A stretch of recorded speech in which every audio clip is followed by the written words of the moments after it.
Good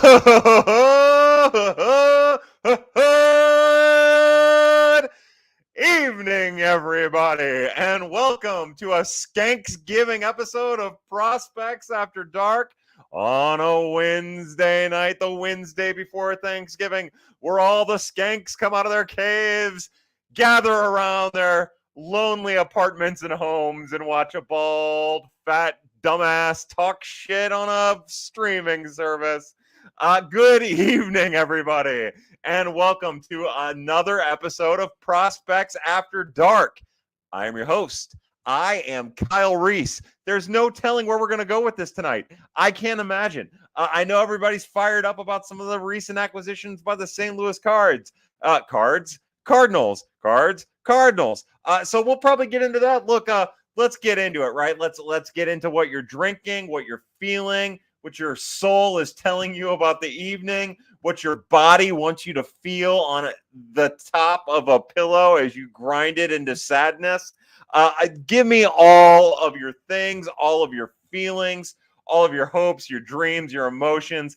Let's all have it and let's all share it tonight.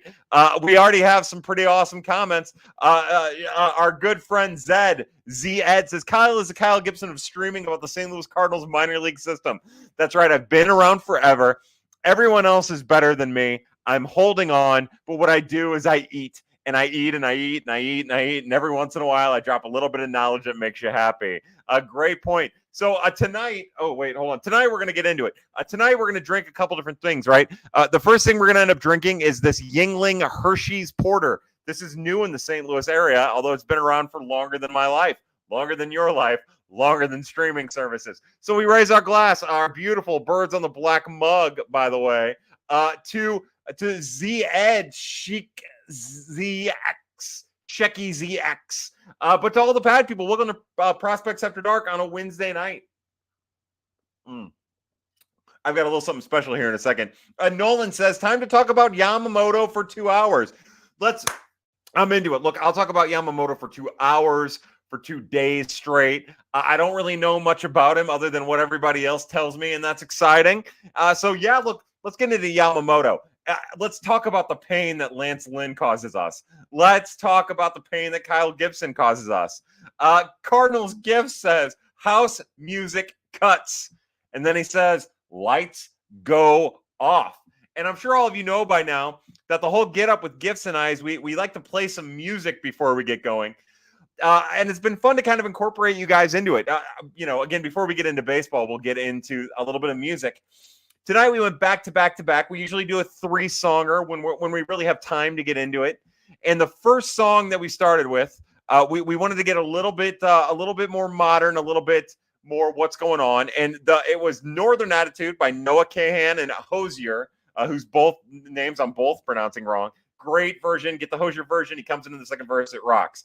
Then we had a little Devachka, All the Sand and All the Sea. Pretty awesome. Then, of course, we finish with Fleet Foxes, one of my favorite songs, the Blue Ridge Mountain, which will forever be one of my favorite songs. I got to see them live this year thanks to my wonderful girlfriend. She flew us out to California, and I got to see them live for about 25 minutes. The whole funny story, we'll get into that later. But to gifts, I will open up my black box Cabernet Sauvignon, and I will open this up, courtesy of Old Man Reese. To Old Man Reese, we talked about his dick last night on the worst Fans in Baseball podcast, which goes live tomorrow. So to my dad, to your dick, to my dick, to the dick of Pad. Who is not Cardinals Gifts, but is me, actually. Mike Kurt says, I wanted Yamamoto, Imanaga, and Matsui, but that's clearly not in the cards. Imanaga and Matsui could still happen, though, right? Yeah, look, to me, and again, maybe I'm just a little optimistic. Maybe I'm stupid for it. I'm almost certainly stupid for it. But look, I don't think it's unrealistic to think that the Cardinals are going to do everything they can to pursue Yamamoto. I can't say for sure exactly how they're in on it because no one really knows. But yeah, look, I do think that there's a really good chance that even if they don't get Yamamoto, they might get Imanaga. I still think that the early reports about them being interested in Matsui are accurate. I would hope so. You can never have enough bullpen arms and bullpen depth. So yeah, look, I understand everybody's still upset about the Lance Lynn and Kyle Gibson signings. Look, it's not impressive. It's not great. I understand the want for upside there from potential inning eaters. But a lot of times when you're talking about potential and upside, that doesn't always come with eating innings or guys who can eat innings. So my thought is let's wait and see what happens there. And also, let's not call the offseason over just yet. Sure, we could end up all being disappointed. Like Sean Manaea could end up being the next pitcher that they bring in, and they could shut down shop, or someone else, and we could all be like, this is the dumbest thing ever, and be more outraged than we already are. But let's just see what happens, right? Like we said it last pod, we said it on a bunch of podcasts, but the Cardinals are a bad team. The 2023 version of the St. Louis Cardinals are a bad team, and their pitching got shore up a little bit these last couple days, but not in a great way. They need to play better defense. The bullpen needs to be better, and the starting pitching needs to be better. And it's not debatable. The starting pitching is better. It's still not good. It's still not as great as you would want it to be, but it did get a little bit better because the Cardinals starting pitching in 2023 was fucking trash. They're trash, but they're not the same level of trash that the Cardinals ended up getting in 2023. Clayton, I'm hoping for an Edwin Jackson reunion. Clayton gets it, right? Give me. I am very aroused. Shecky ZX says, going back to Clayton's point about the Edwin Jackson reunion. Yeah, look, it's funny. I was thinking about it as, Daniel Descalso enters the Cardinals coaching staff as the bench coach. Yeah, give me Kyle Loesch. Where's Kyle Loesch? Give me Edwin Jackson. Give me that whole Jeff Suppan. Give me Yoel Pinheiro. Give me all of these guys that have ever played for the St. Louis Cardinals. Like, why we're so focused on Yadier Molina joining the coaching staff that we're not talking about the more important player joining the coaching staff. Where's all the love for Pete Kozma? How come we aren't lobbying for Pete Kozma to join the coaching staff the same way that Yadier Molina did? You ask me, Pete Kozma is a much more impressive St. Louis Cardinal than Yadier Molina ever was. Can't wait to see for somebody to clip that off and let the beefives come at me, even though I mean it completely joking. Jay Ferg, whoa, that scared me. He said to Jay Ferg, we flipped the birds because he loves it. He loves it. Jay Ferg, welcome to Prospects After Dark, my man. I'm going to use you as a springboard to get myself a little bit of water.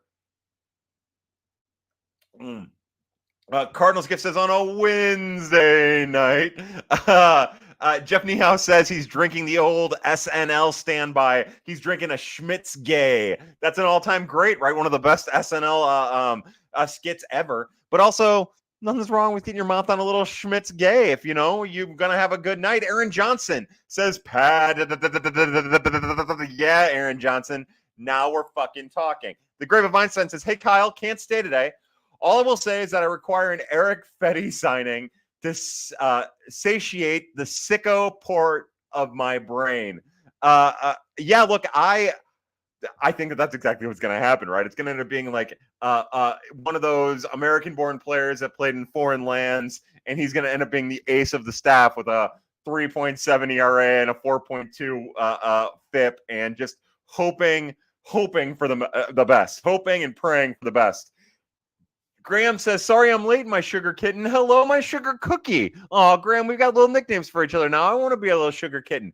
I want you to be my little sugar cookie. Oh, my little Grammy cookie, my little sugar Grammy cookie. Oh, I love it. Hello, Graham. Welcome to Prospects After Dark. As we start to get into the questions, I want to ask Graham, I would love to get your opinion on it. We talked about it a little bit in the pad chat, but if you guys can start removing your emotions from the shittiness of the two older players that kind of defy our own fan expectations, what do you guys think of it? If you can try to be as objective as possible. That's what I'm trying to be. Other than that, I love the chaos, and I love to see that Kyle Gibson and Lance Lynn were the first two people that the Cardinals brought in, along with Daniel Descalso as the bench coach. Like, how funny is that? Aaron Johnson says, Kyle, this is all your fault because you tweeted about the Cards just signing old pitchers. Yeah, at some point during this week, I was screwing around. It was after the Nola signing, I think. And I thought, fuck it, right? Just sign the 9 oldest players imaginable. Now, that is me joking, of course, but there is something that I do want to kind of get into. And I don't know, like, I'm sure that this isn't going to go over well with Cardinals fans, and I get it. But, like, if you don't get Yamamoto, right? And we all have varying thoughts about Blake Snell, but I worry about the contract that Blake Snell is going to get. I think to myself, like, are you really all that far off if you, as compared to like spending money and picks to just get like three guys who can eat innings. Now, of course, you want them to be more effective than what Lance Lynn and Kyle Gibson have been these last couple of years. Gibson 2 years ago and Lance Lynn last year. Yeah, you want somebody who might be able to do more than that. I always go to Kenta Maeda because it's a lazy thing to do, really. But I would argue that I don't know if I necessarily think with as many needs that the Cardinals have that spending a second-round pick, the 35th overall pick or a top 40 pick, and giving Sonny Gray a bunch of years is really the right move. It might be, and who knows? It just depends on how you value that second-round pick, I guess, and however much money in years specifically, you're giving to Sonny Gray. But like even with Blake Snell, I don't feel comfortable with that. Why not just go find a pitcher that has some upside that might be able to eat some innings with a little bit of injury history that you can get for less money and a couple fewer years and just roll with it and see what happens, and then address the bullpen a little bit and also not take away from the position player depth that you have specifically on the infield that you probably need to dish in order to get a substantial upgrade. What is a substantial upgrade? Well, that's all the pitchers for the Mariners who they might not even trade, probably won't even trade. And Dylan Cease, who a lot of people have questions about too. So, and Tyler Glasnow, but that's a whole different thing because he's on a 1-year contract too. And it sounds like his asking price is through the roof. So all of this is to just say, yeah, look, I love being right when I'm being goofy and I don't want to be right. And the 9 oldest pitcher things, man, we are really working our way towards it. Dan Goki says, drinking Whistle Pig, waiting on the coming of Sonny Gray. Yeah, again, as I say that, like if I can enunciate kind of my thoughts a little bit better. By the way, first off, Whistle Pig rocks. I'm going to go Black Box Cabernet Sauvignon for that to Whistle Pig. What a great whiskey. But my thoughts about Sonny Gray, look, I don't think Sonny Gray is that much different when it's all said and done than Aaron Nola. He's older. You got to be careful with that. Also going to cost a second-round pick. Got to be careful with that. You'd rather have somebody a little bit younger if you're going to give up a second-round pick, especially if you're only going to get him for a couple of years, which ideally you're only going to get him for a couple of years. But, my thought with Sonny Gray is if he's signs for a 2 or a 3-year deal with like some type of crazy vesting option, then yeah, look, it makes the Cardinals better. It's inarguable. It makes the Cardinals better. Now, in 3 years, he might be shit. He might be Steven Matz or Lance Lynn or Kyle Gibson or Miles Michaelis. But right now he's not. And next year he probably won't be. And then who knows what happens after that. So as long as you can get him on a few years, it's fine. And honestly, like I'm going to go back to the point as I started this offseason. The Cardinals pitching was so bad in 2023. And they were so bad in 2023 that I'm going to try to be as open-minded about what they do because I have such belief in that offense, as uneven as it can be, that I think that they can make up some of the pitching deficiencies as long as it's steady if the offense is hitting to its capability. And I think we're going to see that. There's concerns about Arenado and concerns about Goldie and concerns about Contreras, about Gorman, about all these guys for sure. Even Walker, even Nootbaar, even Donovan. But all you can do is wait and see. And granted, I want the Cardinals to get as many good pitchers as they can. We all would have liked for Sonny Gray to be the second or third best pitcher that they sign. But if he ends up being the best pitcher that they sign, as long as they continue to address other needs, I'm fine with it. But we got to wait and see what they do. We cannot be reactionary. In the past, we've heard Mo talk about just be patient and then that not pay off. Our patience not pay off. That can't happen again this year. Like, we can't keep being patient. You can't keep asking for our patience and getting it and us look like fools in the process. We look like fools already for being patient, and half of us aren't even patient most of the time. People like me who are, we're not patient anymore. You have to show us what you got. You get a couple months here to show it. You don't have to show it in a week.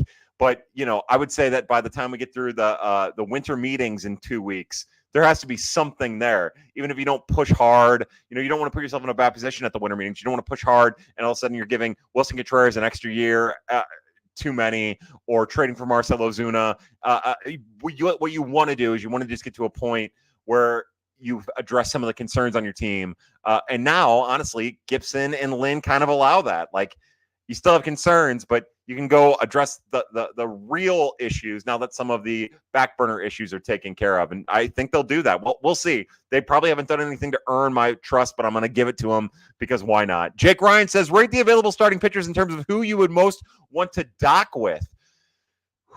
Well, it's so hard to say without seeing their dicks, right? Like, I want to see the dicks.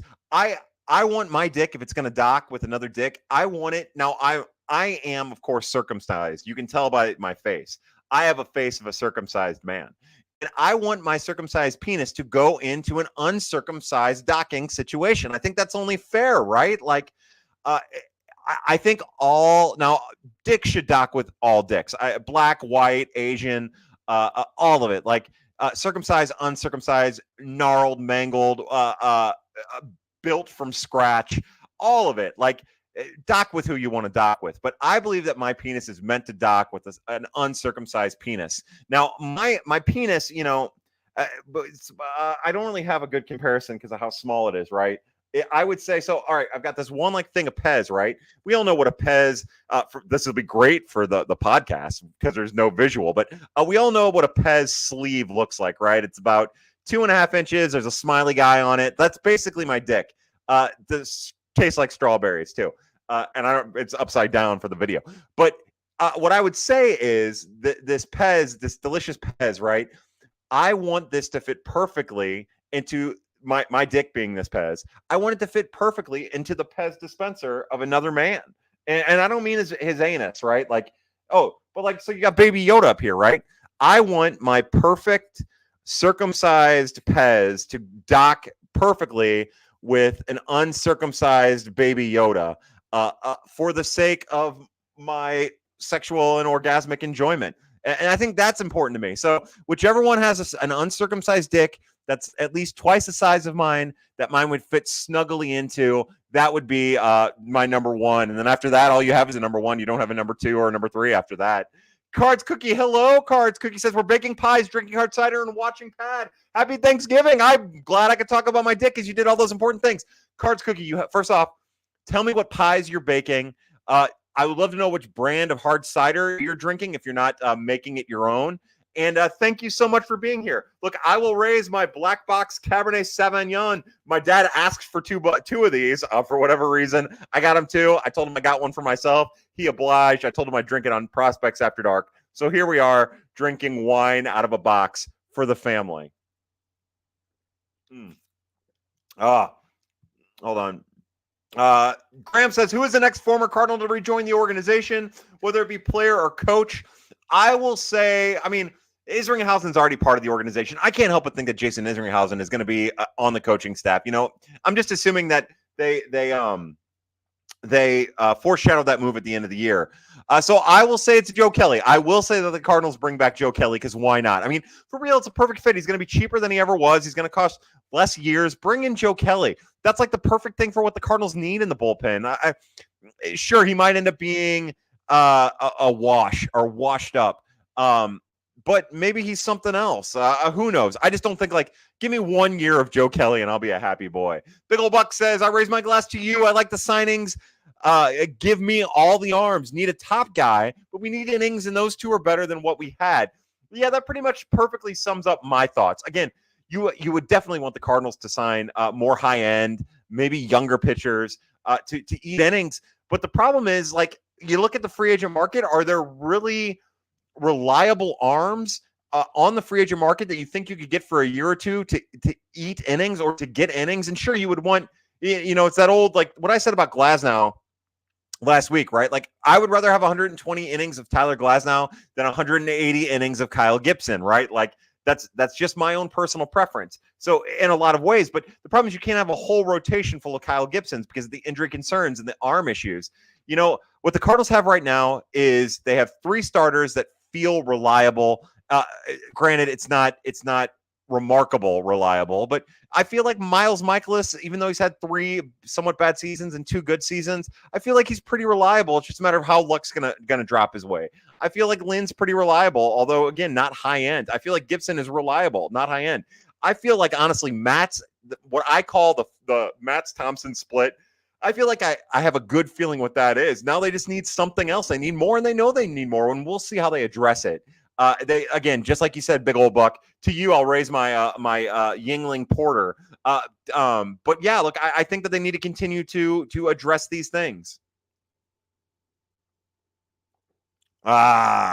Doobie 555 says, I simply can't be here the whole stream because family, but toasting you real hard, our beautiful pad father. To you again. To you, we raise our glass of Yingling to all of the pad people, to our pad father, Jason Hicks, Jordan Hicks, Jennifer Hicks, to the Hicks family, to Doobie Doobie Doo, to all the pad people. We raise our glass. Graham says, shout out to Ashley. Yeah, Ashley and Leo Crow, my girlfriend and her son. We love them. We love them with all our hearts. Adam Akbani, our good friend from Viva Alberto, says, black boxes are so fire. Look, I'll go after this one more time for you, for all of my Viva Alberto friends. Jason Hill, Adam Akbani, Blake Newberry, Mr. LaRue, everybody who I'm forgetting, Scooter Simon. To all of you, like I raise my glass. You guys rocked. Adam rocks. Look, Adam has a mind for this. So get to Viva, get to Adam, get to Jason, get to Blake. Support them. They rock. Oh boy, I'm just gonna leave that untethered. Cards Gift says, cheers to you. Gifts, cheers. Z Ed says, you could eat my innings. You and me flirt, baby. You and me flirt. And one time I'm going to eat all your innings. I'm going to eat your innings from the inside and from the outside. And then I'm going to vomit them up and I'm going to go after them again. Because all the flirting we do, it's just not enough. We need more. Graham says, add an other starter. Yeah. But what are they going to do about the bullpen? Exactly. You know, Graham, that sums up my thoughts. You know that. Like, I don't, like, I just view the Cardinals as still needing so damn much. Like, so damn much. And I don't know how close they are, even if they, like, we talked about this a couple weeks ago. I do think, like, say that they had miraculously spent $900 million on Yamamoto and Nola and Snell, right? But arguably the three best pitchers on the market. Do you still feel like that makes them a World Series contender? I don't. Not with the defense being as shitty as it was in 2023 and the bullpen being inconsistent. Now, I love Ryan Helsley. I'm not going to beat up on Ryan Helsley, even when he was hurt and bad last year. You know, I worry about Gallegos. I think the left side could be interested with JoJo and Liberatore. But there are real issues that the Cardinals still have. And even if they got like the three best starting pitchers, I don't necessarily think that really answered all of their questions the way that it would seem on the surface. Now, again, that's not to justify the signings of Lance Lynn and Kyle Gibson instead of going with maybe some higher quality. But you got to get innings, and it's a 162-game season, and we talked about this on Pad last week, and you just have to see how it goes. I hate to be like that. And again, it's probably not going to work. The reality is, if you're playing the percentages, it's probably not going to work the way the Cardinals want it to work. But what I know is that they also don't have a lot of minor league ready starting pitchers. Maybe Graceffo works in the bullpen. McGreevy isn't. Robersa isn't. Kloffenstein isn't. Hence, Roby, Jerpy, these guys aren't. At this point, they are not. Maybe they make progress in the next 6 months and get there, but they're not. So you don't really have reserves. So you need to have innings covered. Otherwise, you're just going through the same rigmarole that you went through last year, and you're doing it from the get-go. So, again, give me high end for sure. Hopefully, they're still working on the high end of the pitching market in order to address their starting pitching, which they still have issues with. And we'll see where they go from there. But to Graham's point, until the bullpen gets sorted out, I don't really care what the starters are. That's why having innings is important. Christopher Malkus says, since Lynn is here, I need Joe Kelly now just for the off-the-field entertainment. Yeah, look, we all love Joe Kelly. We all love Lance Lynn. You know, there was something kind of missing from the 2023 Cardinals, and that was, like, other than Lars Nootbaar, there was no fun. There was no, like, goofy, eccentric personalities. You know, Waino's Waino, and that's Waino being Waino, and he's the best. He's just the best. He's wholesome as the Dickens, wholesome to a T. And I think what we have with Lance Lynn is a great personality. And now, from all indications, Gibson's a lot like Waino, so that's kind of like a 1-for-1. You know, I think people might say Lynn is kind of like Yachty because he's hard nosed and but he's a little goofier than that. And I think that's good for the clubhouse. You know, I think that we know from hearing Ollie, and we all just kind of go to Tyler O'Neill because O'Neill didn't, you know, the best ability is availability. O'Neill didn't really show that last year, and he hasn't really shown it in his career consistently. But I think that there's a clubhouse issue. We heard Mo talk about it during the season. We heard Ali talk about it during the season. People forget, like, one of the things that Nolan Arenado bitched and whined about during the season was not having like winners in the clubhouse. And at least Lynn has done some winning. At least Gibson's done some winning. Yeah, and these are like the kind of guys that, I mean, granted, I'm sure Arenado would want the 3 best pitchers on the market, but this is exactly what like Arenado even bitched about himself. So we'll see. Carl Hunnell says, if Lynn and Gibson are the 4th, 5th starters, would you be okay with adding them? Yeah, look, I am perfectly. Look, I will tell you right now, I am perfectly fine with a 3-4-5 of Lynn, Gibson, and Michaelis. I'm fine with it. I'm fine with it because it's a good thing to go into the season with. It's not a great thing to finish the season with unless they've earned to finish it. And I think that's where they put themselves, with those 3 at the back end of their rotation. Now, the issue is Matz/Thompson is not going to be a 2. It's just not. So that puts the pressure at the front of the signings. And sure, maybe you can get away with Michaelis as a 2, and then Matz/Thompson as a 3, and Lynn as a 4, and Gibson as a 5. But as long as Gibson are a 4 and a 5, and the rest kind of sorts itself out, then I think you're fine. The other thing I will remind people is I have a very strict standard, a very high quality definition of what I believe a number 1 is, or a number 2, or a front of the front of the rotation, or an ace. You know, in my book, to be an ace, you have to be on a Hall of Fame track. If you're not on a Hall of Fame track, then you're a 1. And honestly, like a 1 is Zach Wheeler, just to show you like my view of a 1. I also think Aaron Nola is a 2. He's a high end 2, but I think he's a 2.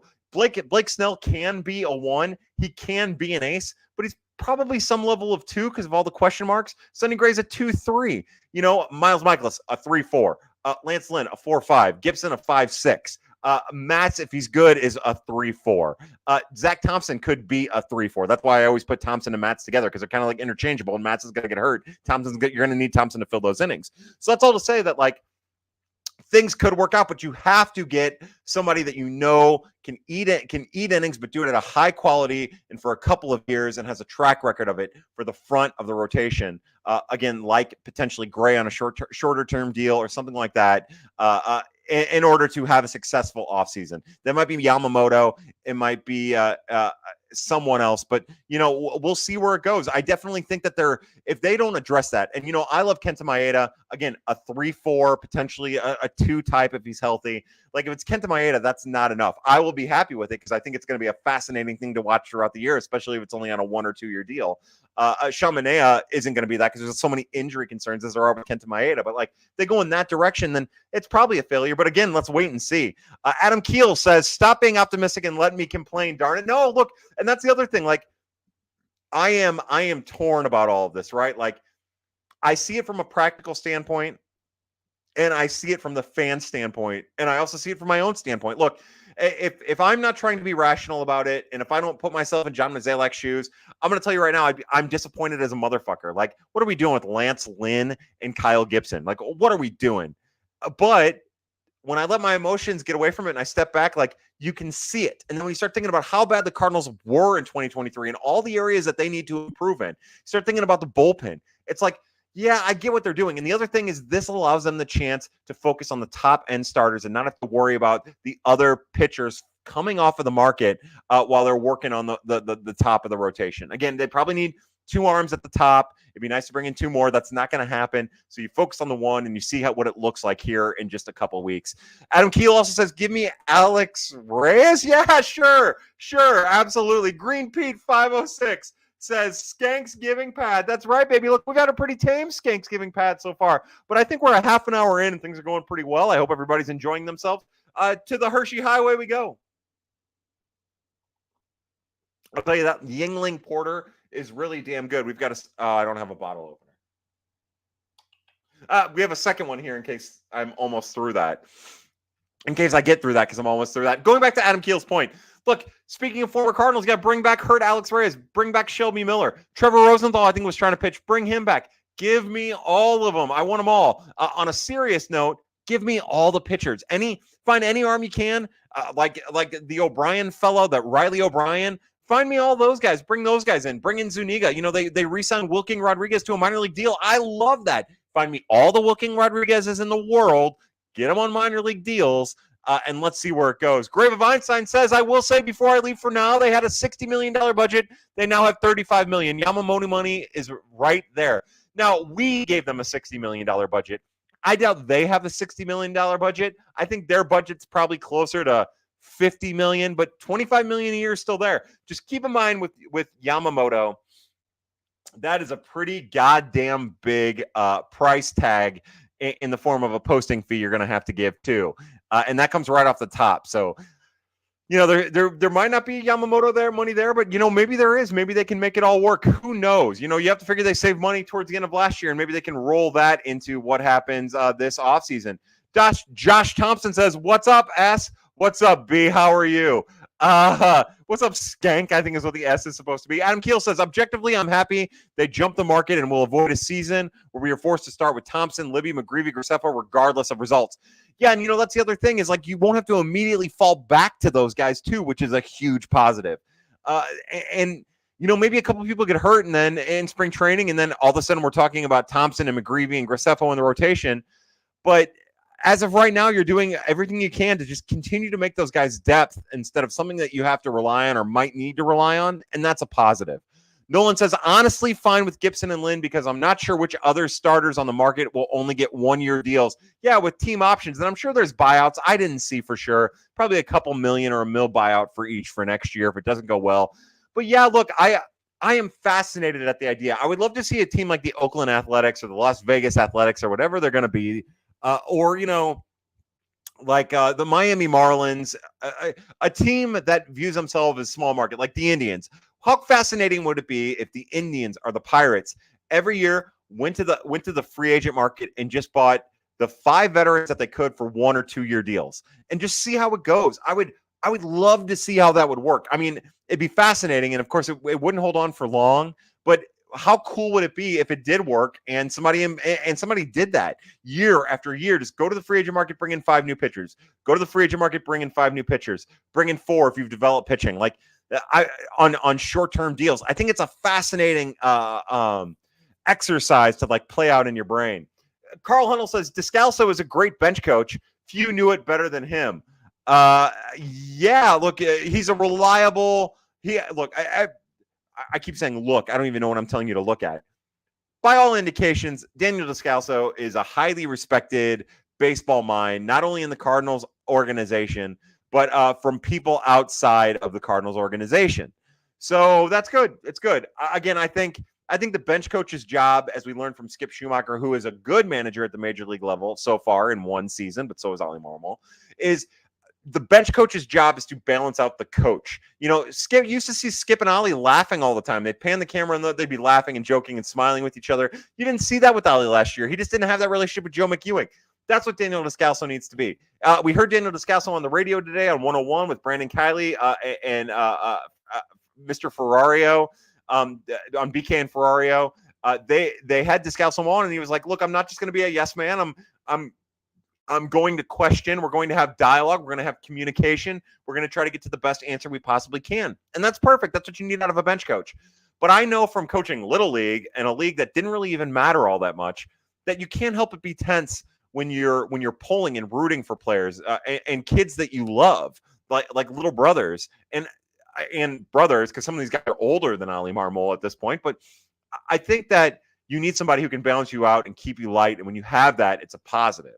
And hopefully that's what Daniel Descalso is. He's a good planner, and hopefully he can keep Ollie from losing his fucking mind, because Ollie's at his worst and the team is at his worst when Ollie's lost his fucking mind. Josh Thompson says, "What's up, you spatchcocking stud? If you had to pick one Cardinal player to invite to Thanksgiving dinner, who you picking?" Lance Lynn. Are you kidding me? The amount of effort that Lance Lynn would put into eating would be marvelous. And he'd be fucking hilarious. He wouldn't take any bullshit. It's Lance Lynn. And also, how about this? Let's cheers to Josh Thompson. We love you, Josh. You're the best. I love you, Josh. I love holes, Josh. I raise my glass of booze to Lance Lynn, who is back to being a St. Louis Cardinal. And sure, even though he's probably going to be shitty, it's Lance fucking Lynn, and that's cool, and I like it. To Sir Lance-a-lot. My brother Jim texted me a couple seconds ago. Let's see what he has to say before we get to Graham. Jimbo says, "I have to subscribe to premium to chat." I don't know what that is. Hold on. Let's do talk to text to Jimbo. Jim, just go to the Birds on the Black YouTube page. It's streaming live from there, and you can just talk like the Dickens through that. I don't know what the fuck Elon's doing with Twitter anyways. Period. All right, we got Jim taken care of. Graham says, I love that Lynn and Gibson signing as much as I like the Montgomery and Quintana trades. I'm kind of with you. It's a whole different aspect, right? Whole different venue to a whole different avenue to bring those players to St. Louis. But, you know, the Montgomery trade was awesome at the time, and it turned out to be great. Quintana trade was awesome at the time, and it turned out to be great. I was kind of critical of the Quintana trade. You know, I didn't think it was the right time to trade Malcolm Nunez, and Malcolm Nunez completely shit the bed last year, so that was something I was wrong about. And Johan Oviedo had a really solid, albeit unspectacular season. You're fine, Jim. Jim says, righto, sorry to bust your vibe. Bust my vibe, Jim. Bust my vibe. But yeah, look, Oviedo had a good year, but he's hurt now, so we'll see what happens there, albeit unremarkable or unspectacular. So again, it's all about how you pivot and how you adjust. And I bust the Cardinals' balls a lot for not adjusting in season, but truth be told, the last 3 years, they've kind of adjusted perfectly in season, you know, trading what they traded last deadline, trading for what they traded for the prior deadline, and even the year before the prior deadline. Sometimes it's unspectacular. Sometimes it's fine. Sometimes it catches you off guard. But, you know, they've actually done pretty well at adjusting in season. Carl, how drunk is Arenado getting tonight? Lynn, Gibson. Look, my guess is that Lynn gets pretty hammered.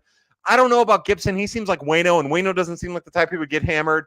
And Arenado, you know, he's got that 1-year-old or whatever. I don't think there's any way Arenado's getting drunk. But hopefully Lance Lynn and myself are doing enough for the rest of them. Dan Goki says, fuck, Mary Kill Thanksgiving sides edition. Mashed potatoes, green bean casserole, cranberry sauce. So here's the thing. My first thought is cranberry sauce being the stickiest of the three. I worry about what that means for my loins. As I continue on through my night. Like, yeah, sure, I would like to go fuck cranberry sauce in the bathroom, but the problem is then you got that cranberry sauce, no matter how much you wash out, you know, you're going to have some fucking little bit of sticky substance down there that isn't just cum. It's cranberry sauce. And sure, I'm used to dealing with cum all over my loins all the time, but the cranberry sauce on my loins would be tough to deal with. So I probably have to kill the cranberry sauce. So what are you marrying? As compared to fucking with the green bean casserole or the mashed potatoes? For me, I'm fucking the mashed potatoes, right? I feel like you could endlessly fuck mashed potatoes. Mashed potatoes would be cool with it. You could do whatever you want. You could do a mashed potato boat. Motorboat those mashed potatoes. And I think you have to marry green bean casserole, right? Old, reliable.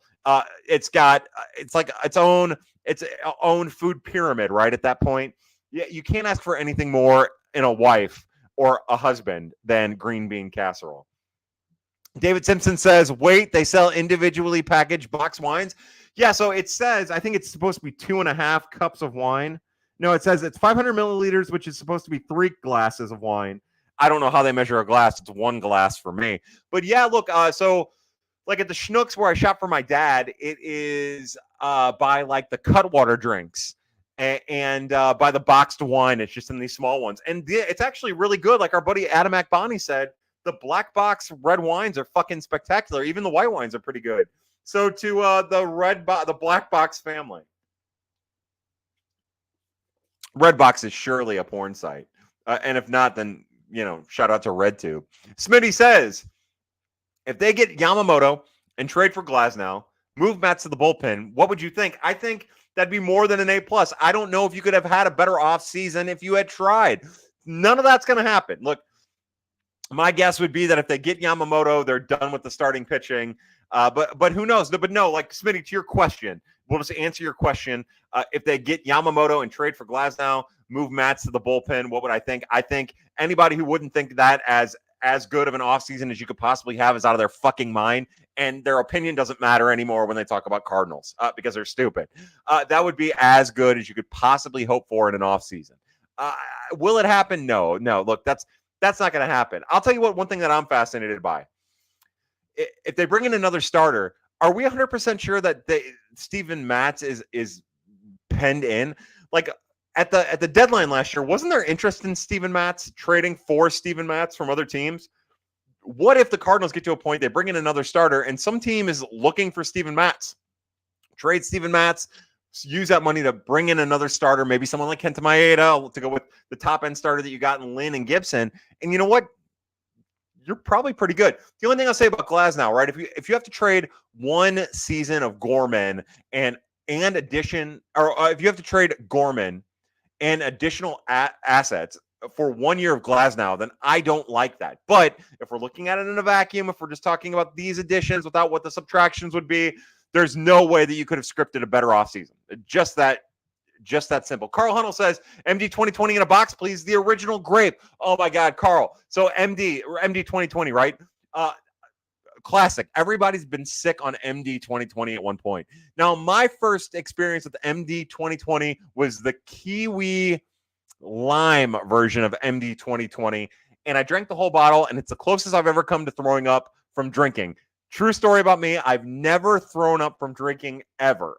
And you guys know I'm disgusting. I have a problem we need to work on, but I've never thrown up, not once, even though I've been blackout drunk more times than I'm comfortable admitting. And it always turns out that I've done something really fucking stupid when I'm blackout drunk. Haven't had one of those in a couple years. Thank God for that.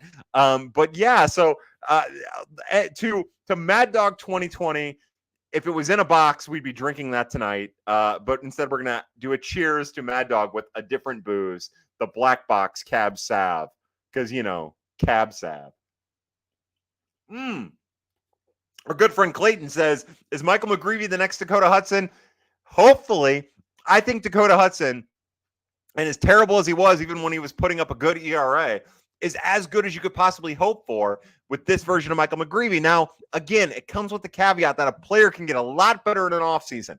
Michael McGreevy has tremendous arm talent. He has a quick arm. He has a feel for pitching. So if he can just maybe add some velocity and continue to find the best use of his arsenal, then maybe he is more than Dakota Hudson. Maybe he is that Shane Bieber somewhere down the line. Right now, he's not. Right now, it's hard to even imagine him being PJ Walters, or somebody like that, a Luke Weaver, somebody like that. That would, even right now, like, that would be incredible. I don't think he's ever going to be that, but he could. And we'll see how he is after this offseason. I think this is his critical offseason. This is his 2022 offseason that Matthew Liberatore had. He's going to have to try to make the most of it he can. And the other thing with him is he's going to have to show that he can consistently get to mid-90s velocity if he's going to be a bullpen arm. And that was something we had seen out of Liberatore that we had not necessarily seen out of McGreevy just yet. That gives you confidence that maybe Lib has the potential to be a bullpen arm. Victoria. Hello, Victoria. If I had coffee, I would cheers to you. So I'll do the closest thing I have, this mug of beer, the Yingling Hershey Porter. Got some of that. To you. It's black in here. It looks like coffee. To you, Victoria. I hope you are doing very well. Happy Thanksgiving to you and your family, to the girls. You're just the best. I should probably drink some more water. I feel like I've just been doing cheers with booze. Seth says the Cardinals are fucking cooked. Think there's any chance at a number one pitcher? I don't think that there's a number. Look, I'll be honest with you, and I've said it out loud. I don't think there's a number one pitcher on the market that's available. I don't think Blake Snell. I think he can be a number one, but I don't think he is. I don't think Sonny Gray is a number one. I don't necessarily know if Yamamoto is a number one. Could be, might be. The translation from stats might say he is. I don't know if he's a number one, to be honest with you. Dylan Cease has been a number one, wasn't a number one last year, might not be a number one moving forward. Sonny Gray isn't, we just said. Blake Snell shows signs. And then, Tyler Glasnow could be, has the potential, doesn't pitch enough to be. We'll see. I think what you have is a lot of tier 2 pitchers, because in my mind, there aren't a whole lot of tier 1 pitchers in the first place. So, no, I would say there is not much of a chance unless you view Yamamoto as a one. And then I do think they're in on Yamamoto. I don't know if they'll get him. I think there's a lot of things that have to break their right way. Exactly. But yeah, I don't necessarily think that unless there's a pitcher that we've talked about, that a number one is out there. I think there's just varying levels of number two that can flash number one. Bill Franklin says, that would be embarrassing going into a docking situation and find out that the other party is circumcised like you. Can you imagine the embarrassment I live with between my legs every day? Not only is it small, but it's cut. It's got a weird head on it. The helmet talk is for real. I was going to try to justify my helmeted head, but the truth is there's no justifying it. It's just, it looks like the turtle head. It doesn't look like a turtle head. It just looks like if you set an army man on fire and push it into the ground and then let it cool. That's what the tip of my dick looks like. And it is embarrassing. Absolutely, Bill Franklin. Jake Ryan says, I could not have asked for a better answer to my question. Good. I'm just here to give great answers to questions about dicks. Carl Hunnell says, I would worry less about the gods and more about the fury of a patient man from Ragnar Lothbrok. Yeah, Carl, look at you dropping some knowledge to Ragnar Lothbrok. Is that from Vikings? Is that what that show is from? And also, what a great lesson. I would worry less about the gods and more about the fury of a patient man. Great stuff there, Carl. Cardinals fan 0213 says, should the Cards be smart and lock up Walker early like the DB did with Carroll, the Diamondbacks did with Corbin Carroll? I'm not opposed to it. I will say it would make more sense to lock up somebody like Corbin Carroll than Jordan Walker because of the all-around game. Like, there's just a sureness to what Corbin Carroll does from an all-around standpoint. Now, I'm going to make a comment about Wander Franco on the diamond that does not apply to him outside of the diamond. But if he was a real human being and not a complete piece of trash, then he's a good player to lock up. The problem, again, terrible human being. I hope we never see him again if the allegations are true. It appears they're true. He can go get fucked wherever he's at. But Jordan Walker, the issue with him is that there are big holes in his game. He runs the bases kind of like an asshole sometimes. He plays the outfield kind of like an asshole sometimes. And if he can just get that shit, like we saw in the minors, we saw that he has the ability to be more than just a sketchy rookie outfielder and base runner. If he can get back to the promise he showed in the minors, which I believe 100% he will, then maybe you lock him up after next year. Maybe it is too late at that point. Maybe he has an MVP type caliber season, which I do believe he has the capability of getting to. I don't know if it'll be next year, but maybe you wait a year, you see the gains that he's made defensively, and then you do it. I don't necessarily know if right now is the time to do it, not unless you get a deal that you cannot refuse from a cheap standpoint. Emmett Smith fan says, I see them going Imanaga, Gray, and trade for Glasnow. Yeah, Emmett Smith, that would be incredible. That would be a great offseason as well. But again, right now, focus on one of those three guys. I would imagine the Cardinals focus is on one of those three guys, along with Yamamoto in there. Probably not Snell, but maybe they're into Snell. Who knows? I still think they're very much operating on the high end of the pitching market, and it's just a matter of how that all shakes out. But they're not going to get Imanaga, Gray, and Glasnow. They're probably not even going to get two of those guys, not unless they're all taking less money and less role than any of us realize. Now, I want to say this gives me a good opportunity to tell everybody that I'm about a half an hour behind. So right now, I'm going to answer a question from Carl Hunnell that was at 7:56. It is currently 8:26. We're 47 minutes into this extravaganza. It's a Skanksgiving extravaganza. So if your question's down the line, just know I'm about a half an hour behind. I'm trying to give everybody the right time, and I answer all the questions because, hey, that's fun, right? We all want to be heard. We all ask good questions, and they deserve a little bit of attention. Carl Hunnell, who continues to quote shit, says, Somerset, this guy's methodical, exacting, and worst of all, patient. Mills, he's a nutbag. Just because the fucker's got a library card doesn't make him Yoda. I don't know what that's from, but I love it, Carl Hunnell. Cards Cookie answering a question that she asked 100 hours ago that I asked back about which pie. She said she's making pumpkin pies and she's drinking Stella hard cider. Now, great choices. My dad does not like pumpkin pie, and I fucking love pumpkin pie. Pumpkin pie is delicious. My grandma made a great pumpkin pie, and Stella hard cider is legitimately, in my opinion, one of the best hard ciders that I've had on the market. So to you, again, I'm going to cheers the water. I'm going to use this as a chance to get a little bit of water in me because I'm starting to get parched. And also, I'm starting to get drunk. Holy shit, are we rolling tonight? Woo-hoo-hoo!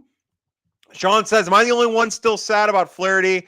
And do you think he can turn it around eventually? Look, if you would have told me a couple years back that Michael Wacha would have been able to turn it around with his shoulder issue, with that scapula issue, I would have said no fucking way. And that's my answer right now with Jack Flaherty. But they are supremely talented pitchers. It's just a matter of how bad it is what they are dealing with. And maybe Flaherty gets healthy. Maybe he can find that health that Michael Wacha has been able to produce and get that type of success. I don't think it's likely. I'm still sad that he was shit last year. I was banking on him. I thought, again, another thing I was wrong about. I was happy that they stayed pat with Flaherty. I thought that we would see something out of him in 2023 that we did not see, and that sucks, and I'm still sad about it myself. And hopefully he does continue to get opportunities to prove that he can turn it around. Matt Parker says, who needs Gray or Yamamoto? Kwon Young Kim is the real musket. Look, as long as his interpreter, Eugene Koo, comes along, give me Kwon Young Kim every day. Smitty says, also, when will we get to hear you on Hot Trumps Central on KFNS? Again, on Hot Take Central. So I get what you did there. Now, I will say that my work situation is a little different now. I can't listen because I don't get 590 in my truck. It's a whole thing. So I can't listen to Hot Take Central. I basically just listen to KMOX now until McKernan comes on 101. But for whatever reason, I do my 590 in my work truck does not work. And also my mornings are usually so busy that I don't get to listen. And those guys can have me on whenever. Look, Charlie Marlowe is fucking awesome. Jim the Cat Hayes is fucking awesome. As is Cam Jansen, good dude. All of these people have been incredibly nice to me. I don't have a relationship with Cole. You know, I would love to be on with them. I don't really hold their political views or certain people's political views against them. But I think that they do great work with what they do. And honestly, Charlie Marlowe is the coolest dude ever. So I love Charlie. I love the Hot Take Central boys. And for whatever reason, the Jim the Cat Hayes likes me a little bit. I'm sure he's annoyed the fuck with me, but I'll take it. So I'm not going to talk bad about them. Dave Simpson says, the Cardinals seem to be skipping over 2024 with these one-year deals. They apparently want to do this again next offseason, and I don't think that's the worst thing. Look, if you were talking about one-year deals with position players, that'd be one thing, right? Because that's not really a volatile position. Starting pitching is volatile as a motherfucker. You're not skipping over to 2024. You have to do it again in 2024. But look, I'll be honest with you. I don't know if I necessarily think that that's a bad idea. I think pitching's so volatile that as long as the fewer long-term contracts that you have to give out, the better chance you have to adjust and be able to adjust on the fly when you need to. So again, I would want higher quality than Kyle Gibson or Lance Lynn. It's easier to point to younger, easier to point to more upside, even though I do think that that's an illusory term that's easy to fall back on because you have to reach the upside for it to be relevant. And it isn't always easy to reach all of your upside. Ask Jack Flaherty when it is there, even if you've already done it in the past. It's just really hard, especially in baseball as a pitcher. So again, we are at a point where they might be doing it again in 2024. But then again, maybe Roby takes that step and he's a starting option in 2024. Maybe Jerpy does. It buys them time to get to that again. If they have to do this again next year, the worst case scenario, they buy out Lynn, they buy out Gibson, and they go get two other pitchers. Best case scenario, both of those guys earn their keep and their extension, and then you still have time to go to let other guys develop. Like, I really don't have a problem with what they did in that regard. I just like with everybody else, I wish it would have been a little bit more remarkable. Jim Hayes, Graham says, Jim Hayes knows how to pull the boys back in. Don't count Shelby Miller out just yet. Yeah, we'll find out exactly how much pull Jim the Cat Hayes has with Joe Kelly. If Joe Kelly finds his way back to the St. Louis Cardinals, then this is the off season of the Cat. No doubt about it. Graham, I'm going to drink a little bit more water. Hold on. Man, I'm falling apart. Doug Donner says ETA for Victor Scott in St. Louis. My hope is that the Cardinals practice a little patience with Victor Scott. Again, this question was asked about a half an hour ago. And hopefully they don't touch him in 2024 until the end of the year, until August at the very earliest. Because, one thing that we know is that with the player who profiles this way, although he makes good swing decisions and hits a lot of hard line drives and is still trying to tap into his power and can bunt for singles, that there's no reason to rush this type of player. He still needs time to develop. If he stays in AAA a little longer because the outfield is doing well, then that's perfectly fine. I think if you're asking for a very abstract ETA 2024 at some point, but with the idea that in 2025 he might be able to take over full time as a center fielder if all goes right in his development. I'm anxious to see what 2024 holds for Victor Scott. Oh, I'm glad we're getting to this, right? Andrew Breyer says, we're going to pour one out for Yepes and for kids. I am 100% going to my black box, right? Look, it didn't go according to plan every second of the way for Juan Yepes and Andrew Kisner. But they both showed signs of being major leaguers, and hopefully they get to go somewhere else and shove it up the Cardinals' ass. And look, there's nothing wrong with hoping that, even as Cardinal fans. I want all of the former Cardinals, Dakota Hudson included, who I've been as critical of any Cardinal in my lifetime. I hope that he goes somewhere and has success. But to the Kisner family, to the Yepes family, families I've gotten to know a little bit over the years, I raised my black box Cabernet Sauvignon. I'm going to tell a story when I'm done with it. And it might be the only time I ever tell a story like this. So, but I'm going to raise my glass. Terrific Cardinals prospects, terrific representatives of the Cardinals organization. I was fortunate enough to be with the Yepes family when Juan hit his first Busch Stadium home run. And that was the coolest moment that I've ever experienced at a stadium. And I was at game 6. And I was at all of these memorable moments with family members and friends throughout the last 2 decades of Cardinal baseball. And that sticks with me, and it'll stick with me until the day I die. Mel says, hello, Mel. How are you? Evening, y'all. Quite a lot just happened since we last gathered here. Yeah, how about that? Like in 10 days, the Cardinals, everything changed this offseason. I'm not mad about Leonard Gibson. Makes it seems like they're not going all in on Yoshi-san. Yeah, I don't know. For me, let me tell you my outlook on this. I think Mo was very careful about how he characterized their involvement in the Asian market, right? I think that if you are pissed at Mo, like most people are and probably have a right to be, I think you hear him talk the way that he talked. And this isn't you, Mel. I don't know about you. I can't really speak for you. I really don't know where you stand on this. But when I heard him talk, I thought to myself, all right, this actually feels like we're clearing the deck so that we can focus solely on the one top of the rotation arm that we want. Now, that might be Yamamoto. It might be someone else. I can't really say. I honestly don't know. It doesn't seem like Snell. That seems like the opposite of the direction the Cardinals would go in. I can't say for sure. I would assume Yamamoto because it just seems like they're putting effort into that. A total guess. But all that's just to say, like, if you listen to Mo talk and you're already annoyed with him, it sounded like he was kind of out of the market. They weren't interested. But for someone like me who's trying to stay open-minded, bordering on optimistic as a pessimistic personality in the first place about life in general, that's not what I heard. What I heard is they were being very delicate about how they said what they said. And it seemed like they were still very much in the Japanese market in particular, whether that's one of the other pitchers that are from that country or an American pitcher who pitched in that land, we'll find out. But I wouldn't say that it makes me seem like the signings of Lynn and Gibson make me think that they're out on Yamamoto. I think it's actually the opposite. I think getting these two back of the rotation starters paved away, something you don't have to worry about anymore, means that you can pivot and focus on the top of the rotation. We'll find out. Keegan Renault says 1-year deals for older players. Confidence in I'm going to start over. Sorry, Keegan.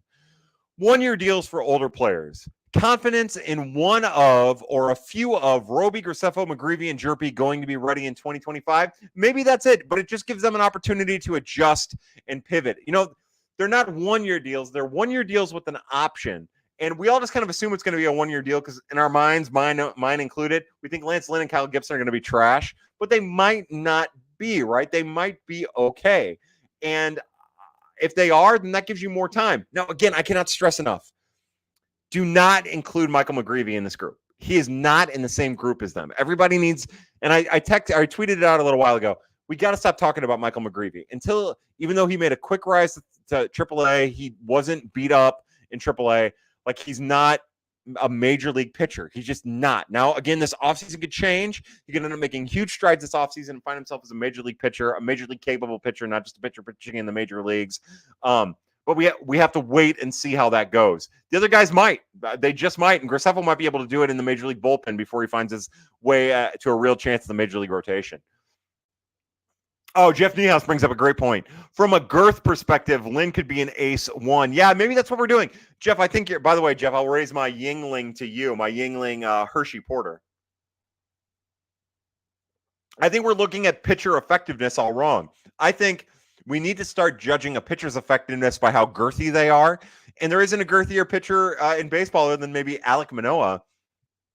than Lance Lynn, right? Bring Manoah in. Give us our girthy boys. The St. Louis girthy boys, baby. St. Louis girthy boys. Stephen Glory Hole says, could we bludgeon the league into submission with a dozen 4 to 5 starters?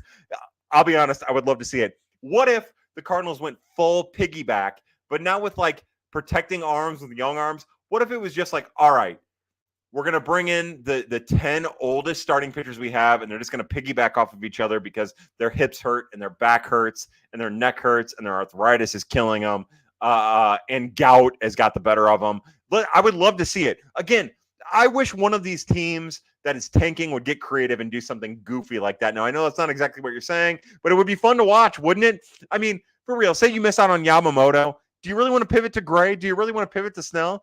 What if instead you just got the other 7 oldest players that we've been asking for and just see what happens? Fuck it. Who cares? Give me those 1-year deals. Let's get stupid and see what happens. Adam Keel says, have you looked into Rule 5 arms? And if so, which would you hope ends up in STL? I have not, Adam Keel. Look, I know that Cole Wilcox is one of those arms. I know that he seems like a Cardinal pitcher. We'll see. Last year, the guy that they drafted in the Major League section was Wilking Rodriguez, right? And no one saw that coming. So I am not anywhere near that, unfortunately, to be able to tell you. I haven't done any digging. I do know that from talking to some people, not only with ancillary connection to the Cardinals, but with ancillary connections to other teams, that I guess there was a chance that Pedro Pajes was going to get selected. Again, I talked to somebody involved with another team directly, and they laughed at the idea, which is hilarious to me. But also, like, Ian Bedell and Pajes are kind of on the same level there, where other teams do have kind of interest in those players and what they're capable of. But as a Rule 5 pick, probably not. But as far as like who the Cardinals might select, unfortunately, Adam, I'm not going to be able to help you right now. Z Ed says, how about a patch cheers to Tweedo? Oh, I didn't know it was Tweedo's birthday. Oh, to Tito Rivera. Trivia Tops or T Rivera Tops on Twitter. We raise our glass. Tweedo had a baby. We drank to the baby. It's a little Eli, Darth Eli, into Darth Leo. We raise our glass to the rule of 2 Sith Lords and their father.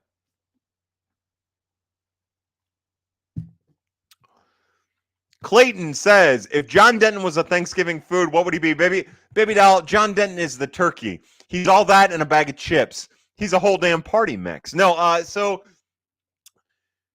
he would be the turkey. You know how every family has that one person who tries to do Thanksgiving dinner and the turkey's dry as fuck, like it's just not right? That's John Denton. That's the food that John Denton is. He is a turkey, is a journalist. He is doing his job, not well, and he fucks up. But you know what? We all love and embrace it for what it is. Matt Parker says, praying we get 2 more starting pitchers, that would mean Lynn would have to come out of the pen to start the year, right? Again, I don't necessarily look. The home runs are an issue. And I do think it's fair. I think the Cardinals' point about expecting those home runs to come down at Busch Stadium is fair. I don't think it's going to come down a lot. I mean, maybe from like 44 to 32, right? He has to make adjustments in order for that number to come down enough for it to really matter. But again, if say the Cardinals already had Yamamoto and they already had Gray and Michaelis was their 3, if their 4-5 was Gibson and Lynn, you wouldn't feel bad about that. It's just that what we feel is the stress of absence at the top of the rotation, and it's causing us to ignore the fact that the back of the rotation needs to be addressed. And at the back of your rotation are inning eaters, veteran inning eaters, who you can rely on to be what they are. Then you're fine. You're not going to get as bad of a season that you got out of Wainwright in 2023. More than likely, Kyle Gibson just gives you the innings, the innings and the production that Jack Flaherty gave you before he got traded. You need more. Absolutely. You need Jordan Montgomery. You need a higher end than that in order to be competitive. But all that does, again, is emphasize that last year your issue, while it was starting pitching, was also bullpen, was also defense, was also base running. Again, I maintain that if you kept that 2023 team exactly how it is, with the same defense, with the same base running, and with the same bullpen, you could bring in Yamamoto, Nola, and Snell and not get that much better. Every aspect needs to get better. And again, over what they had in 2023, the rotation's better. Just that simple. Because Wainwright had a historically bad year. And even as bad as Lynn's home runs were, it wasn't anywhere near as bad as what Adam Wainwright was for the St. Louis Cardinals in 2023. The Wainwright-Woodford combo, because Woodford was fucking terrible too.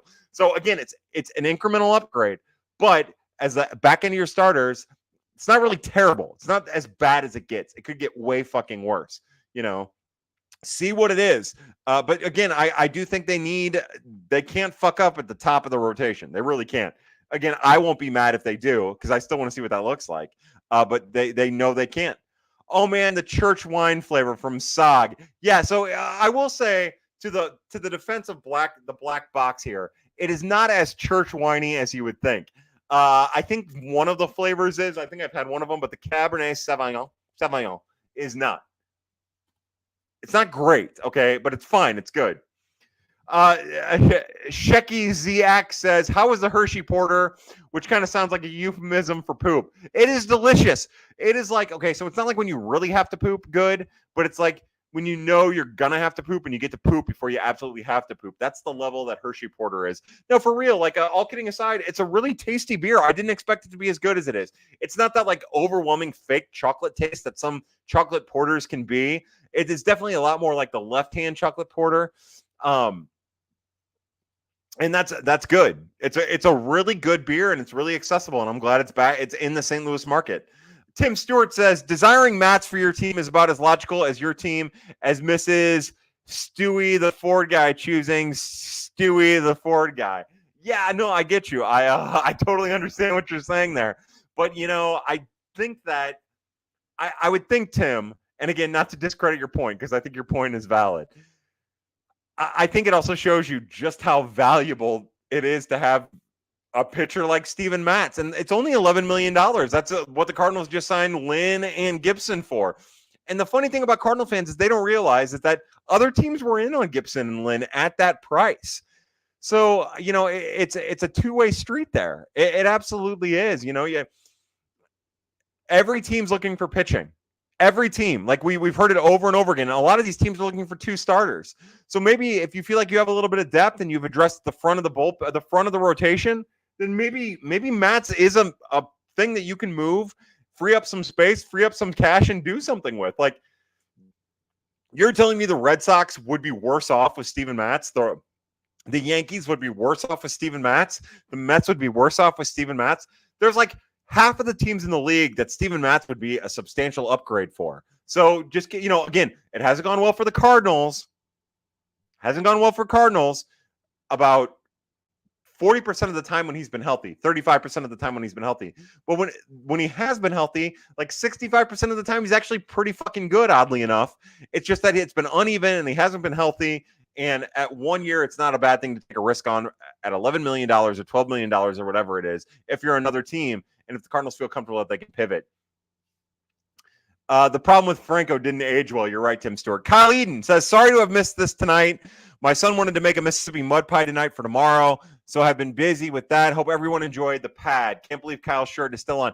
I think my shirt's going to stay on tonight. I don't think you skanks have earned it enough. But yeah, Kyle, to you, look, I love a good Mississippi mud pie, not just in the euphemistic way.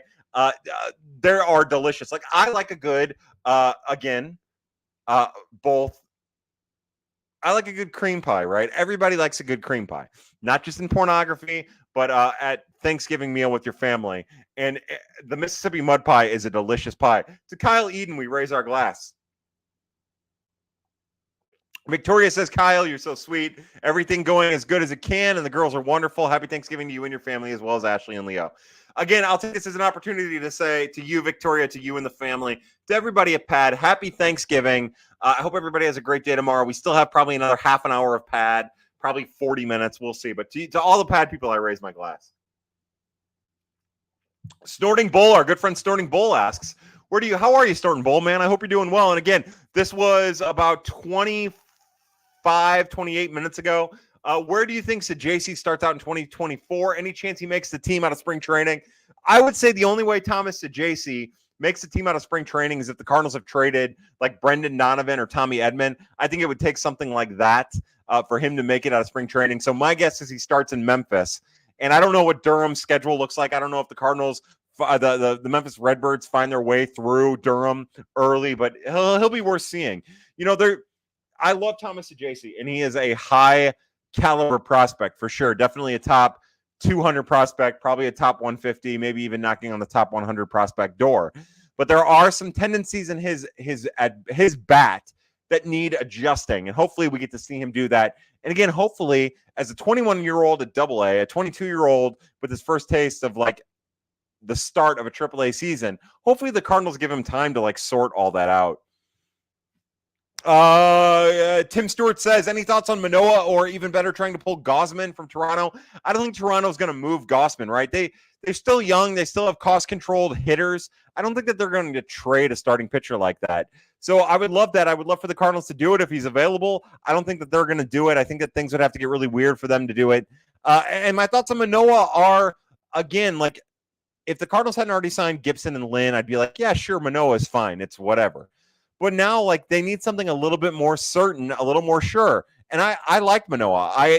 People I trust believe in Alek Manoah.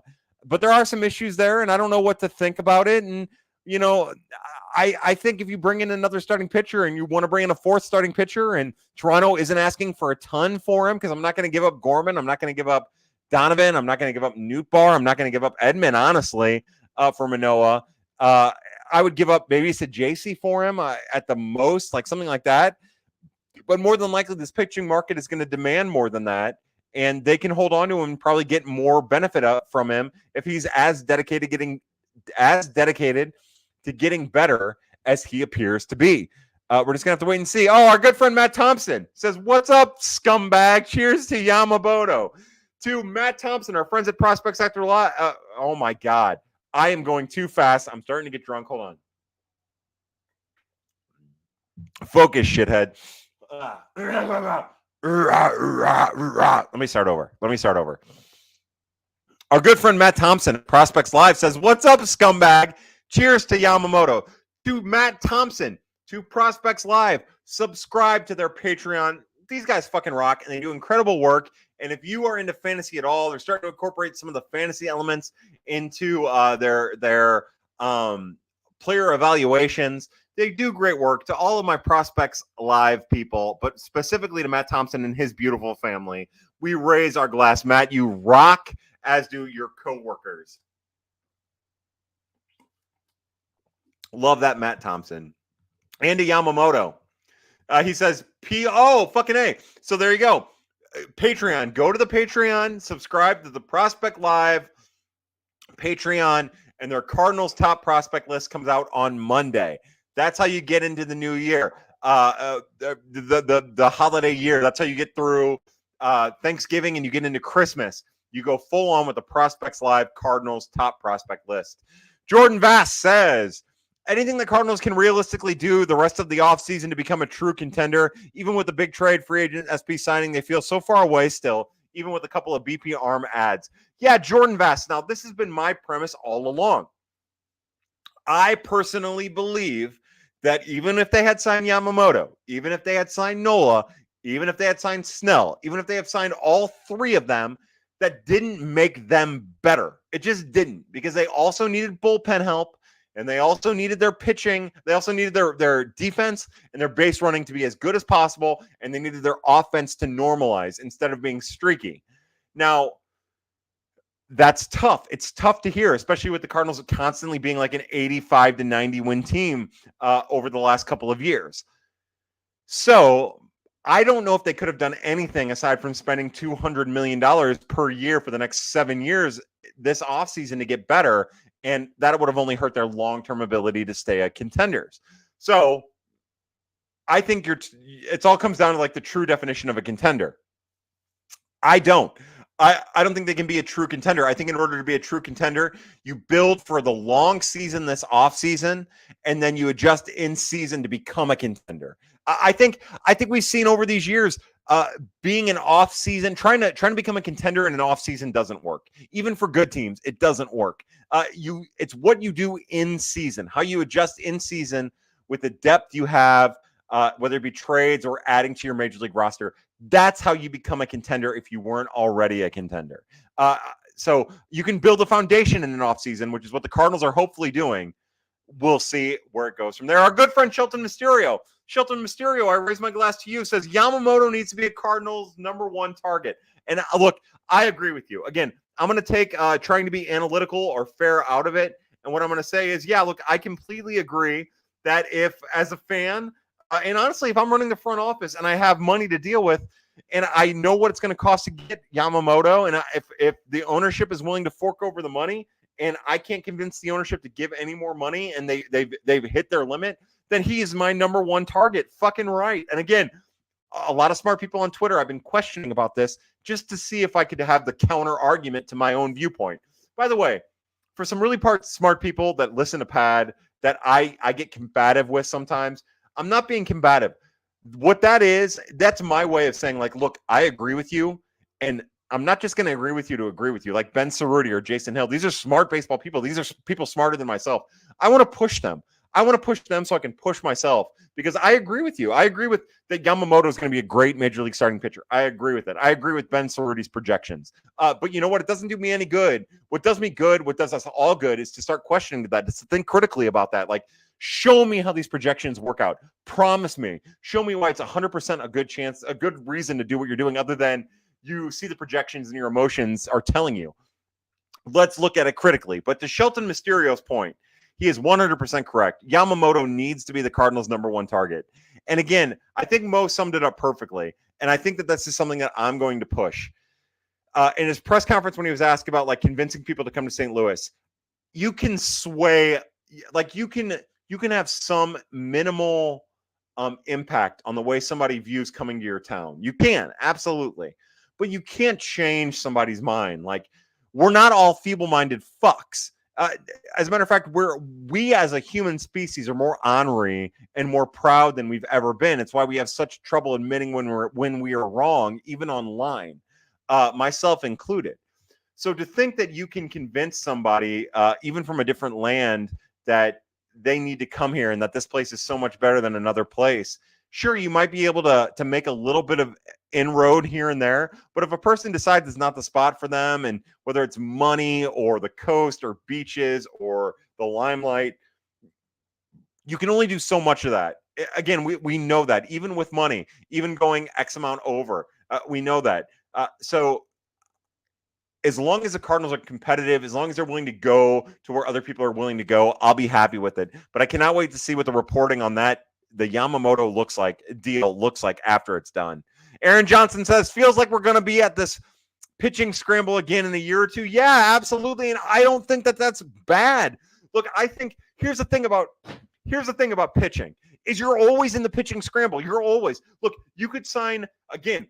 We'll boil it down real simple. And I don't think fans realize this. I think people forget how fucking volatile starting pitching is. Look at the Mets. They signed Jose Quintana. They had Scherzer. The Justin Verlander, and none of it worked out. All of those guys got hurt because pitching is fucking volatile. I don't know why it's so hard for all of us to understand. I didn't understand it either. It wasn't until I started thinking about how the Cardinals drafted and how they're always drafting big-time position players with power that I was like, oh, wait, actually, that makes all the sense in the fucking world. Bring those guys on, because those guys will always have value. Even Ryan Holgate, who sucked, and the Cardinals got out of the organization right away. As a second-round pick, sure, it was a waste, but it made more sense than Trey Fletcher, who couldn't even play baseball just because he could play baseball. Like, bring those guys in. You want to know why? Because those guys will always have value. You know what doesn't always have value? Pitching. Because pitching gets fucking hurt. Because the throwing motion is fucking bullshit. That's why. The volatility that comes with pitching means that almost every year you're going to be scrambling for pitching. That's why, to get to the point we made last Pad, and the most important thing about this off season, again, we get so caught up in Yamamoto and Snell and Bieber and fucking Gray and fucking Nola. The most important thing is that the Cardinals revamp how they raise the starting pitching in their organization. Something needs to change because it's not fucking working. And I, as someone who follows the draft, other than Michael McGreevy, believe that the Cardinals amateur scouts and even their international scouts are giving the Cardinals good clay to mold, and they're not molding. They're having these guys do it on their fucking own, and it's not always working. So that needs to change, because the only way that you can developing it. And again, just because you draft a first-round pitcher, you're not going to have the success that you're going to have drafting a first-round hitter. You're just not. You might get a little bit more lucky, but the numbers, and I mean, when I say not, I mean the numbers will tell you that you're better off drafting a hitter. So do that. But continue to find the pitchers that work for you, develop them, but give them help. Don't have them do it on their own. You want to avoid the pitching scramble year after year, develop it. That's the only fucking way to do it, because pitching is so fucking volatile that it's only going to get worse year in and year out. Aaron Johnson says signing Yamamoto and Woodford now would be kind of fascinating. It would be fascinating, yeah, but that's a shoulder injury for Woodruff, Brandon Woodruff. Sorry, I said Woodford. Sorry. Yamamoto and Woodruff now would be kind of fascinating. Yeah, but you know what? Some team's going to give Woodruff a lot of money for that second year, and there's no guarantee he's going to bounce back. And if he does, what if it's like Michael Wacha level and you're paying him $16 million that second year? We'll see. Again, I'm not opposed to it. I would love for the Cardinals to do something like that, depending on the terms. And again, that's a whole other thing with Woodruff, where I cannot wait to see where he signs and how he signs and what it looks like. Tim Stewart says, I think a lot of folks issue with Mozeliak is his tone and cadence of his voice. If he sounded like Armstrong, the Hoosier section of the fan base would be so boned up about him. Yeah, so I was listening to BK and Ferrario today, and they were talking about it too. And I thought, Tim Stewart, you echo my sentiments magnificently. It's all because, look, Armstrong he's old and he's beat up. And you can tell that he's lived a hockey player's lifestyle. And Mozeliak isn't. And he's being very careful about what he says. And, we're also crazier Cardinal fans than we are Blues fans. It's just the truth. But yeah, look, I think if there was some Hoosier in Mozeliak, instead of being educated to a T and coming across as being educated, I think a lot of us would be like, oh, yeah, you know what? That makes sense. But the other thing is, we listen to Armstrong and we don't listen to Mozeliak. Now, Mozeliak built that for himself with the Mo speak, right? But since the beginning, when he's talked about adding 3 starters, he's never said high-end starters. He's always talked about volume, and he's always talked about innings. It's just that we've let our imagination run wild, because we know as fans that they need high-end talent. But they've never said that, and we just don't want to listen to it. We want to run with it. So that's part of how all of this shakes out with them. Mo not necessarily being the clearest all the time, but also us maybe not being smart enough to understand exactly what he was saying, and also using the early parts of his career as a GM and the Mo speak to dictate how we understand what he's saying as well. Our good friend Caleb Noble says, what's up, Kyle? What's up, Caleb? To Caleb and Mike Noble. Now, earlier last week, I was on the Hard 9 podcast. Subscribe to the Hard 9 podcast with Caleb and his dad, Mike. And I thought we had a really great conversation. We talked about how Yamamoto and Nola would have been like the perfect pitchers for what the Cardinals are doing, even with the concerns. Of course, Nola signed, which is a shame. But to Caleb and Mike, you guys rock. I love being on your podcast. I'm honored every time I get to come on. It's a great, fun podcast. I love the banter between Caleb and Mike. They're awesome people to you guys. Oh, my God. The second shift supervisor training is complete. I feel like, oh, hold on. I'm doing pad. I love you.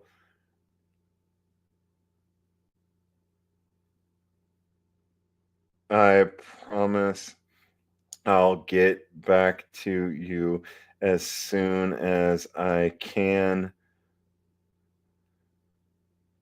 Yeah, that was Ashley. I love her. She's going through some stuff, so I love her. Dan Goki says, who would win in a fight, John Denton or the alternate John Denton Twitter account? Man, this is a great question. My guess would be that the alternate John Denton Twitter account, but I think that I think that there's one thing about John Denton that maybe it's undersold, is he's got some height and he's got some reach, that John Denton. I think that he can do some like real fucking damage, is what I think. I think that I think he's one of those guys where he's going to do like one of those long swings and hit you. And without really knowing what the fake John Denton thinks or looks like. Now, I do think there's a chance that fake John Denton is just real John Denton from a different universe, a different timeline, maybe. So maybe he's as big. Maybe he has like a long scar running down the side of his face and he wears an eye patch. That'd be cool as fuck. And if that's the case, then real John Denton doesn't have a prayer against fake John Denton. Jordan Vass says, let's get real drunk and demand Lou Bob and Dylan Cease. Jordan Vass, you know where I am. Look, if I'm the Cardinals, and again, I don't know what the deal is with Chris Getz. I don't know what the deal is. And I'm glad you brought it up because I promised I would not fucking drop this. But if I'm John Mozeliak and I miss out on Yamamoto, what I'm doing is I'm going to Getz and the White Sox, and I am being fucking relentless. Fucking relentless about getting Lou Bob and Dylan Cease. Bottom line, boom. I mean that. I'm going fucking full throttle. I don't know what that means. Again, I start with Gorman, and I just keep talking about how good Gorman is and Gorman is and how good Gorman is and how good Gorman is. And I hope that he keeps gaining momentum and value and gets his head. And that's what I do. I think that that's the easiest way to solve a lot of the Cardinals' problems right away. Again, that doesn't make him a World Series contender, but I do think it makes him better. And I think that they have the spare pieces in the minor leagues to get him there, along with Gorman at the major league level. Jeff Neoff says Thanksgiving poop is the best poop of the year. Look, it's hard to argue that, right? I would say between Thanksgiving poop and the day after Thanksgiving poop, because it's not just a Thanksgiving poop, right? Because at that point, you've also eaten so many leftovers that it's that like next morning poop that is like the most glorious of all poops. Tyler Altrop says, first-time commenter, long-time lover. Oh, thanks for doing Pad and for joining Worst Fans in Baseball this week. Love you, mean it. Tyler, it is my pleasure. And again, the Worst Fans on Baseball podcast rocks. Check those guys out. Look, again, Pat is the best of all the podcasts. There's no doubt about it. What's better than one middle-aged white man who thinks he's smarter than everybody else ranting at you for an hour and a half?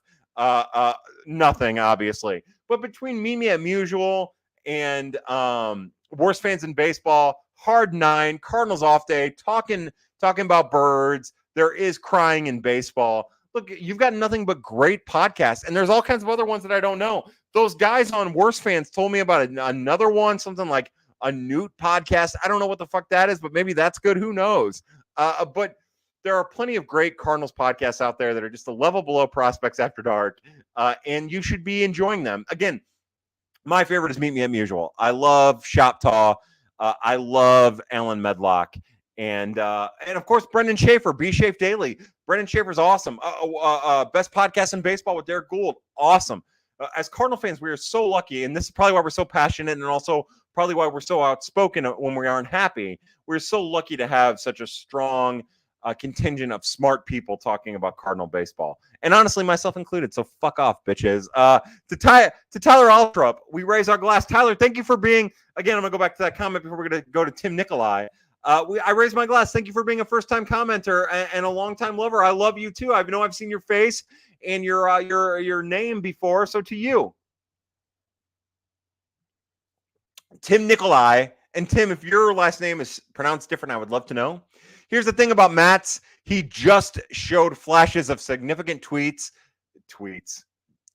I show flashes of significant tweets. He showed flashes of significant tweaks that could change the entire outlook for him.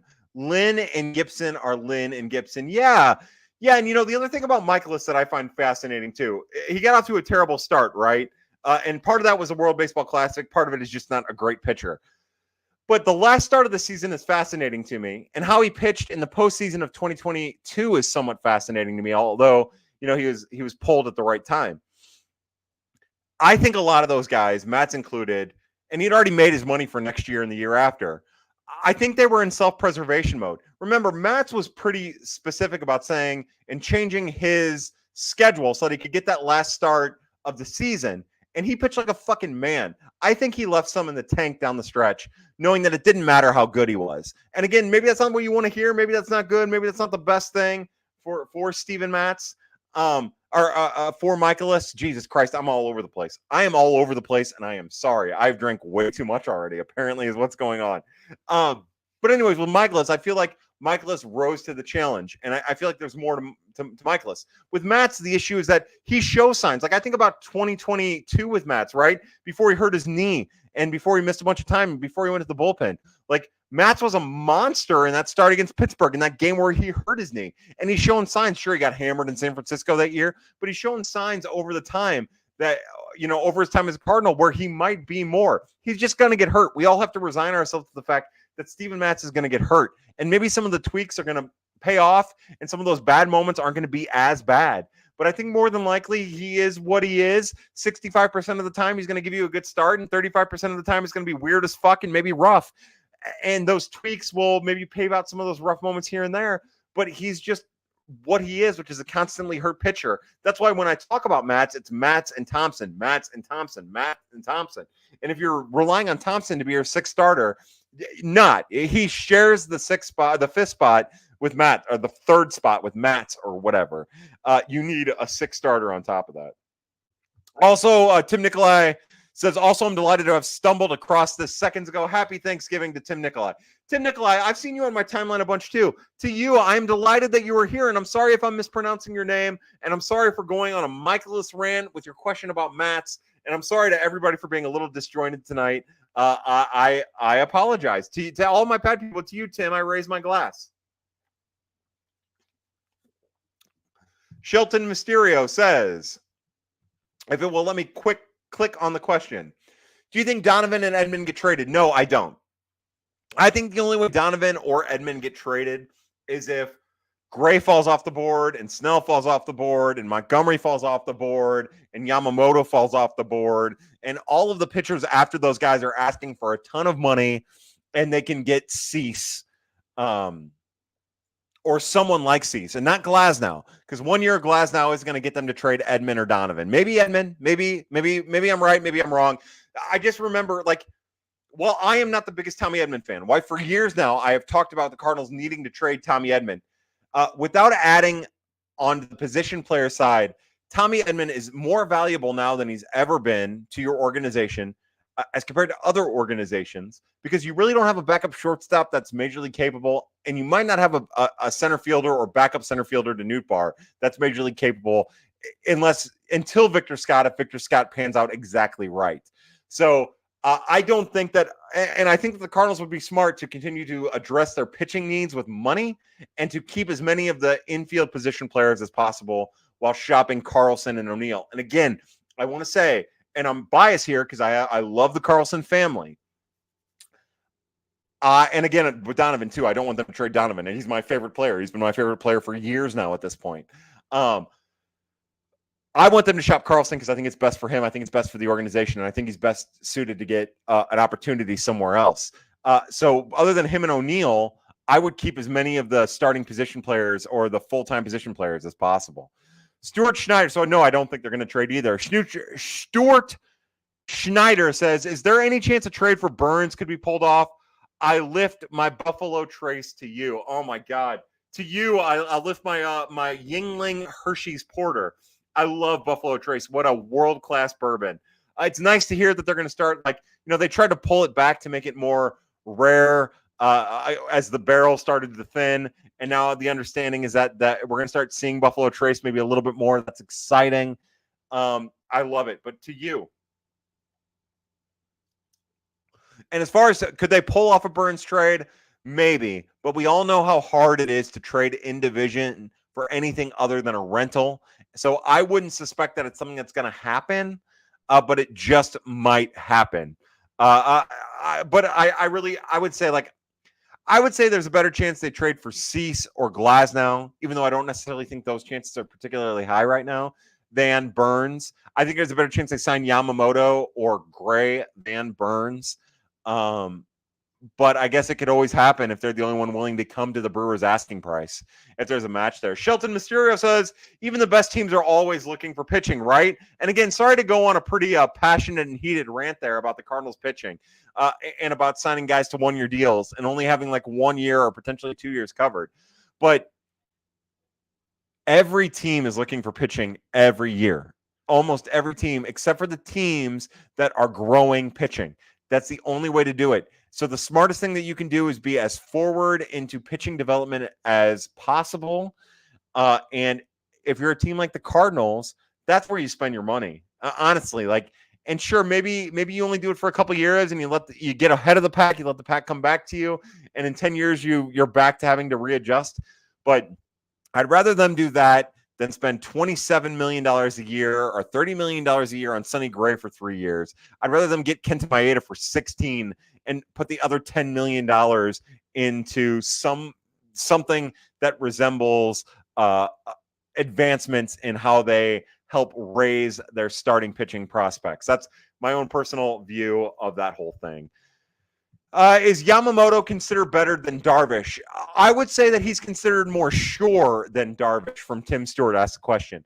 I think now we have a better understanding of how those stats translate. I think those leagues are getting stronger and stronger and better, which makes it easier to understand how their stats are going to translate, along with being able to measure their pitches and whiff rates and in zone and out of zone swings.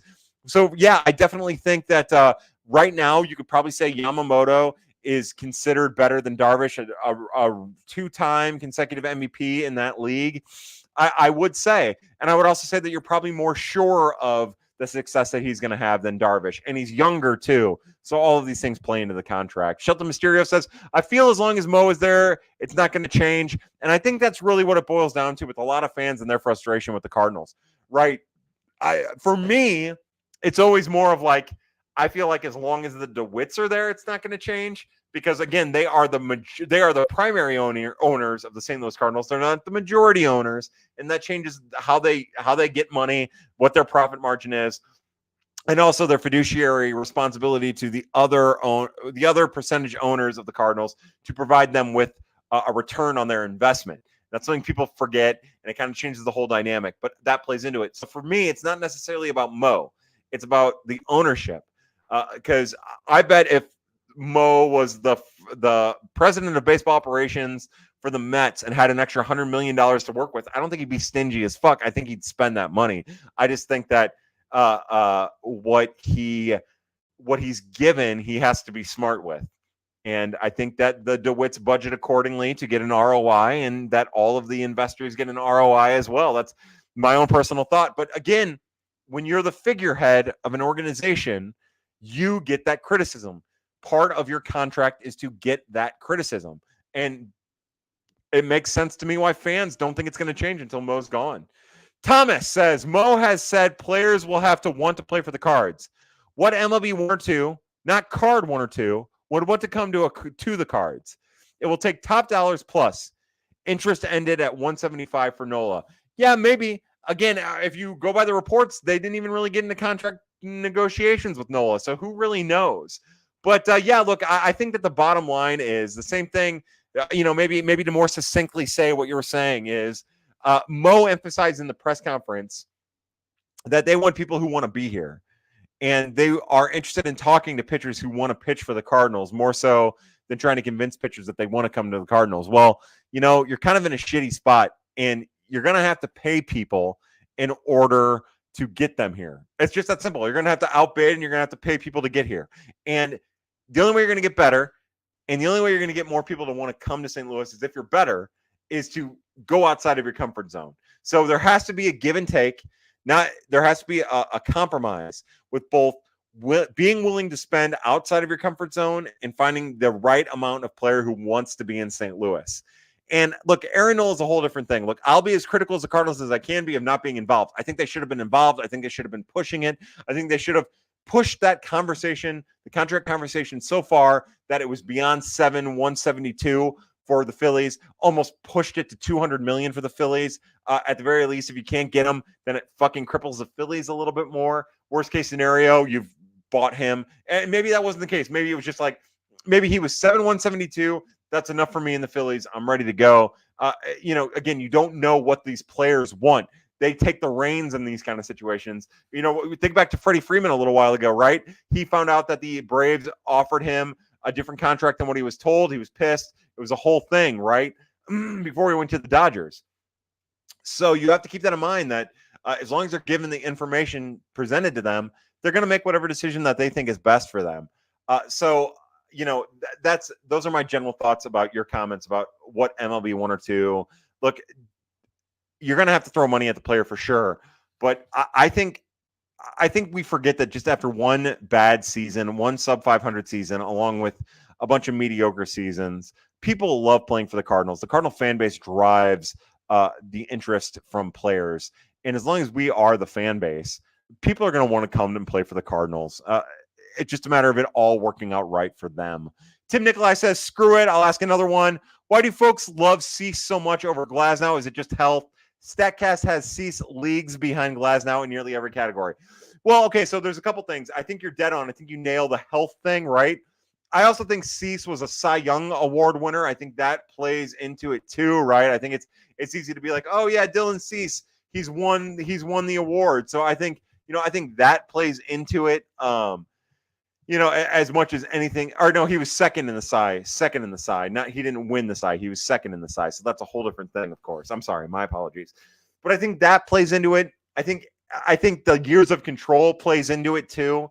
But I'm with you. Look, I'll take Glasnow over Cease any day of the week. I think those are the major issues. Kyle Eden says, and honestly, myself included, so fuck off, bitches. Is that not a perfect Kyleism? I don't know what is.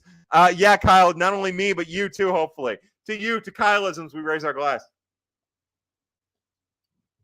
Graham says, do you ever get sad about Reyes, Flaherty, and Martinez? Fuck it, Jordan Swaggerty too. Yeah, bud, Graham, I get sad all the time. Like, even Weaver, even Luke Weaver, Marco Gonzalez. Like, I wish all of these things, Tim Cooney, I wish all of these things would have worked out for the Cardinals. I really do. We talked about PJ Walters earlier. I wish that would have worked out. Just Todd. How cool would that have been? I would have loved all of those things. But yeah, like, thinking back to Carlos Martinez, Jack Flaherty, and Alex Reyes with like Dakota Hudson as the prospect as like a back end starter, that would have been so fucking cool if it would have worked out and they would have stayed healthy and they would have stayed effective. Again, I would have argued that Ryan Helsley as one of the starters would have been cool, but I was on the outside looking in, and I still am. Tim Nikolai says also, you pronounce my name perfectly. Thanks, dude. No, thank you, Tim. You're an awesome dude. Matt Parker says, any updates on Chaim Bloom joining the team? I don't have any. I haven't heard a word about it. And I was kind of surprised Mo didn't talk about it. And he didn't even talk about bringing in, and it wasn't asked, of course. There was plenty of other things to get focused on. He talked about bringing in more to the coaching staff. We're still looking to add to the coaching staff, whether it be internally or externally. But there was no talk about bringing in an external evaluator. So I've got nothing for you, Matt, unfortunately. Tim Stewart says, .307 on-base percentage. Don't just grow on trees. It doesn't. Mel says, opinion alert. Ton lost my respect as a fan this year. I hope we trade him. Opinion alert is, I think, the same opinion that a lot of fans feel. Now, I will say that when we talk about the beginning of the season and Prince Sex, Tyler O'Neill getting thrown out by Ronald Acuna at home and how that all went down, like, I side with O'Neill there. I do. I think sending him was stupid in that circumstance. He rounded the bases weird, but he was rounding third base in particular weird all year. That was trying to stay healthy was a whole thing. What I want to know before I judge Tyler O'Neill is, and his knee and the whole thing about being in Tampa and the turf and his staying healthy and not staying healthy and playing and not playing and deciding when he's going to play and when he's not going to play, is how much of that was dictated by the Cardinals' success. I don't feel like I ever saw that reported. I have no problem with Tyler O'Neill protecting his knees and staying healthy for a team that's 20 games under 500. And, I think people blew that out of proportion if that was the case. But if the case was that he didn't want to hurt his knees and the Cardinals were 10 games over 500 clawing for a playoff spot, then that is an issue. That is a huge issue. But those games didn't matter to me. It didn't matter to me as a fan. Again, I want them to win. I always want them to win. I will watch every one of those games. But if I'm Tyler O'Neill, I'm giving my all as much as I can for games that don't matter at all. And you could also argue that it benefits the Cardinals that none of those guys were particularly good down the stretch and hardly played. And by the way, Arenado was shit too. And no one really talks about that, but because he ran himself out there, even though his back was all fucked up. But at least he ran himself out there. So look, I understand the fans who take that perspective. But what I want to know before I really have an opinion about it is something that I don't feel like was reported, is if he would have played if the Cardinals were contending. Because they weren't contending and they were shit. And I don't have a problem with him not playing in those circumstances and keeping himself healthy for games that matter somewhere down the line, even if it is a year later. Shelton Mysterio says, I really feel like O'Neill has to be traded, even though I am a fan. Hope he has a good career elsewhere. Shelton Mysterio, I couldn't have said it better. We're going to raise our black box wine to you and your perfectly stated point that I am in agreement with on Tyler O'Neill that says, I really feel like Tyler O'Neill has to be traded, even though I am a fan. Hope he has a good career elsewhere. To Tyler O'Neill, to that family, we raise our glass. I hope you, just like Dylan Carlson, find your way to a different organization and have a long and prosperous career of MVP votes on and off over the years. Thomas says, with Eugenio Suarez going to Arizona from the Mariners, is that shaping up for Arenado for Gilbert and take the saved money for Yama? Strange magic. Thomas, that would be something else. I don't think there's any chance that happens, but holy cow, you need to take a screenshot of this before I take it off in case it does happen, because that'd be fucking wild. Now, I think more than likely the M's are, look, that's our boy Dipoto. Jerry Dipoto is going to do something crazy, and we all need to be there for it because it's going to be awesome. Graham says, I'm okay with adding some more old dudes. Greinke would be cool for Clubhouse. Now, I could be wrong, but I think Zach Greinke was pretty straightforward about saying he never wanted to be a St. Louis Cardinal. Now, there are reports that Lance Lynn said something similar after he left the Cardinals, and now here he is a Cardinal, so who knows? And, of course, Greinke retired, so it's whatever. But, yeah, look, bring me Greinke. Bring me Madison Bumgarner. Bring me all of the olds. Give me all the olds. Give me Todd Thiessen. I want Todd Thiessen, and I want all the rest of the olds to compete for starts in the rotation. Graham says, do you think Carlson will be added to the list of ex-Cardinals with success that Todd likes to bring up? Yeah, look, Todd would bring up, like, Ramon Urias if he knew that Ramon Urias was a Cardinal. He, a former Cardinal prospect. The fact that he isn't always talking about David Peralta or Donovan Solano, like that's a miracle. So I do think that the minute Carlson has some success, we'll hear about it from that fucking Todd, my poor agent. Matt Driggs says, hi, Kyle, can you rank your favorite STL delis? So I am not one of these crazy people with the Cardinal, with the delis in St. Louis, the sandwich shops in St. Louis. I think there are awesome delis, awesome sandwich shops in St. Louis. I like Adriana's. I think that as far as like a meat market goes, we love a good Kenrick's. Who did we talk about last week? Now I don't remember because I was talking about one sandwich shop. Blue City being overrated. Blue City is overrated in my opinion. It's still a great sandwich shop, but everybody goes to it. Give me that Gramophone. Gramophone is fucking awesome. We love Gramophone. Great sandwiches.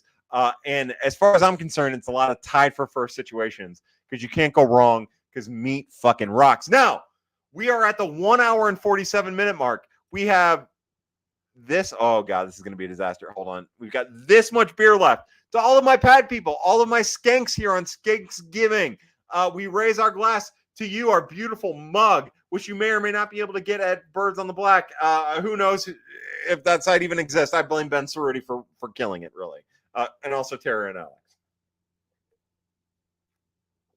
Boy, I'm glad I didn't open that second beer. Holy cow. I'm going to pour some of my wine into my mug. That won't stain. So as we enter the end of Prospects After Dark, just a couple things I want to say. I am forever grateful for a young man named Cardinals Gifts. He is everything to me that a brother could be that isn't an actual brother. 100 years ago now at this point, he came into my DMs about a month ago. And again, years ago, Cardinals Gift said, hey, I'm going to start a website. Would you like to be a part of it? And I said, no, I'm in Redbird Daily, and I don't want to fuck that up. I love those guys. We're just abandoned, and I'm here for the long haul. And then every weekend, for the next 4 weekends, Gifts came into my DMs, and he was like, hey, I'm doing the site. You got to be the prospect guy. And it killed me. But to show you what kind of caliber person Gifts was, he was like, look, we're going to start Birds on the Black. We're going to start it on Black Friday, the day after Thanksgiving. And I want you to be the prospect guy. And also, don't give up Redbird Daily. Do the Redbird Daily for as long as you can. And then he allowed me the opportunity to do a prospect list with my good friend Colin Gardner, who I don't talk to very much anymore for no reason other than that life is life. So I love Colin Gardner. But that was Gifts. That's Gifts. He's the fucking best. As Graham says, shout out to Redbird Daily, to Alan Medlock, Adam Butler, Rusty Groppel, Graham, like everybody who's on there, John Nagel, who started it. Like, we had a great Colin Gardner, who I said earlier, we had a great group of people over there, and Gifts made that happen. And he came to me in gifts. You'll have to tell me what year it was. It might have been 2018. It might have been 2017. He came to me and he was starting this beautiful thing with some really intelligent fucking people. And I couldn't believe it. But I also have a loyalty thing, which is why I'll always be loyal to gifts. I love him. And he allowed me to do everything that I wanted to do. And he pushed me to be better than I've ever been. And we're doing Prospects After Dark tonight. And we're doing that because of Cardinal Gifts. And we're doing that because of Birds on the Black. So, I raised this mug, this Birds on the Black mug. And sure, we've had a cards, and we've had STL Cup of Joe, and we've had Zach Gifford, who we love and who I get to text with every once in a while. Not enough. I'm going to text him tomorrow to tell him Happy Thanksgiving and I love him and I miss him. We've had Alex Crisafulli and Tara, who aren't really involved anymore, which sucks. The only person who really contributes other than gifts is Stu Stiles. I don't even know if Enchill's alive. He might have died in a fire somewhere. Ben Cerruti, who will put out these really amazing big tweets and not write an article about it, which I do too, and I should probably just type away on Birds on the Black. But all of this is to say that Cardinals Gift started something that changed my life. And I can't tell him in enough ways as he gives me the cheers how thankful I am. And you know what? Because of Cardinals Gifts, we are all better Cardinal fans. Because of Birds on the Black, you are all better Cardinals fans. So to Cardinals Gifts, as we enter Thanksgiving, the person outside of my family and my girlfriend and my girlfriend's son that I am most thankful for in my life, and it's been this way for years and years, is Cardinals Gifts. To my man, I cannot tell you how thankful I am to you, how grateful I am to you, and how fortunate I feel to be a part of your life and your family's life over the years. To you, my friend, not only is Cardinals Nation better for you, but I have been made immensely better for you because of you over the years. So to you, I raised my cab salve and my white Birds on the Black mug that benefited minor leaguers, that helped pay minor leaguers when they weren't getting paid anything at all. We raise our glass. I cannot begin to tell you, man, how fucking special you are. And I hope you never forget it. Graham, as we wrap this up, Graham says Mike Mousakis was my first article. How funny is that? Kyle Eden says cheers to Gifts. Tim Nikolai says big cheers, Gifts. Gifts gives it right back because he's the fucking best. Thomas says, having watched Tyler O'Neill all the way back to the Jackson Generals, I would never say he was a slacker. As I recall, another player was thrown out at the plate the following night, a reoccurring theme. Yeah, but remember, that guy was quote-unquote hustling. Yeah, he's not a slacker. They told him that they wanted that all off season last year with Tyler O'Neill. They kept telling him the best ability and availability. You don't have to go hardcore all the time.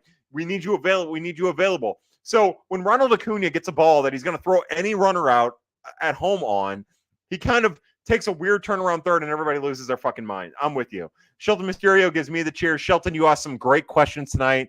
We had a bunch of great questions. Cheers to Kyle's meaty nips. I'll flash those meaty nips, babe. I'll do it right. Oh, fuck, I'm going to go on top. Right there. There's some meaty nips for you.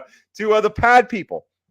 For everybody at Birds on the Black, everybody at Prospects After Dark, Sheik's ZX, Z-Ed says, cheers to Kyle's meaty nips. I love you. I love you, Zed. I love you, Shelton Mysterio, Grammy, Giftsy. I love all you guys. I hope everybody has a great Thanksgiving, whether they're with their family or not. Find something that makes you happy and spend these next couple days doing it. If it's masturbating or eating meat or being with family or playing video games, do it. Have a great time. Happy Thanksgiving. For everybody at Birds on the Black, everybody at Prospects After Dark, I raise my glass. And that's it for a Skanks giving episode of Prospects After Dark. I can't tell you how happy I am that we get to do this. I wish it was easier to do during the season, but it's tough with all the gifting. And we'll continue to do it once every week, once every 10 days. We'll try to do it whenever news breaks and I have free time. But one last time for everybody at Birds on the Black, everybody at Prospects After Dark, for my brother Michael, for my brother Scott, for my brother Jim, for Ashley Crow and Leo Crow, for Cardinals Gifts, friggin' cards, and all of the Cards family there, for the connections and families we made over the years, for the Donovans, the Kisners, the Yepezes, the Helsleys,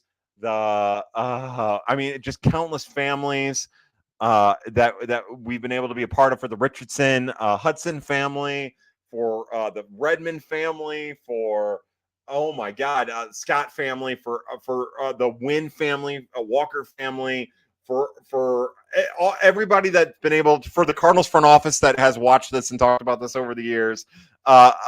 We raise our glass. We say happy Thanksgiving. We say thank you for watching this to the resistance. And as always, family, as Gift says, to another beautiful pad, which I do not have a name for, Gifts. Maybe the 2023 Skanks Giving episode, just to keep it easy. We say good night, happy hunting, and be happy, sluts.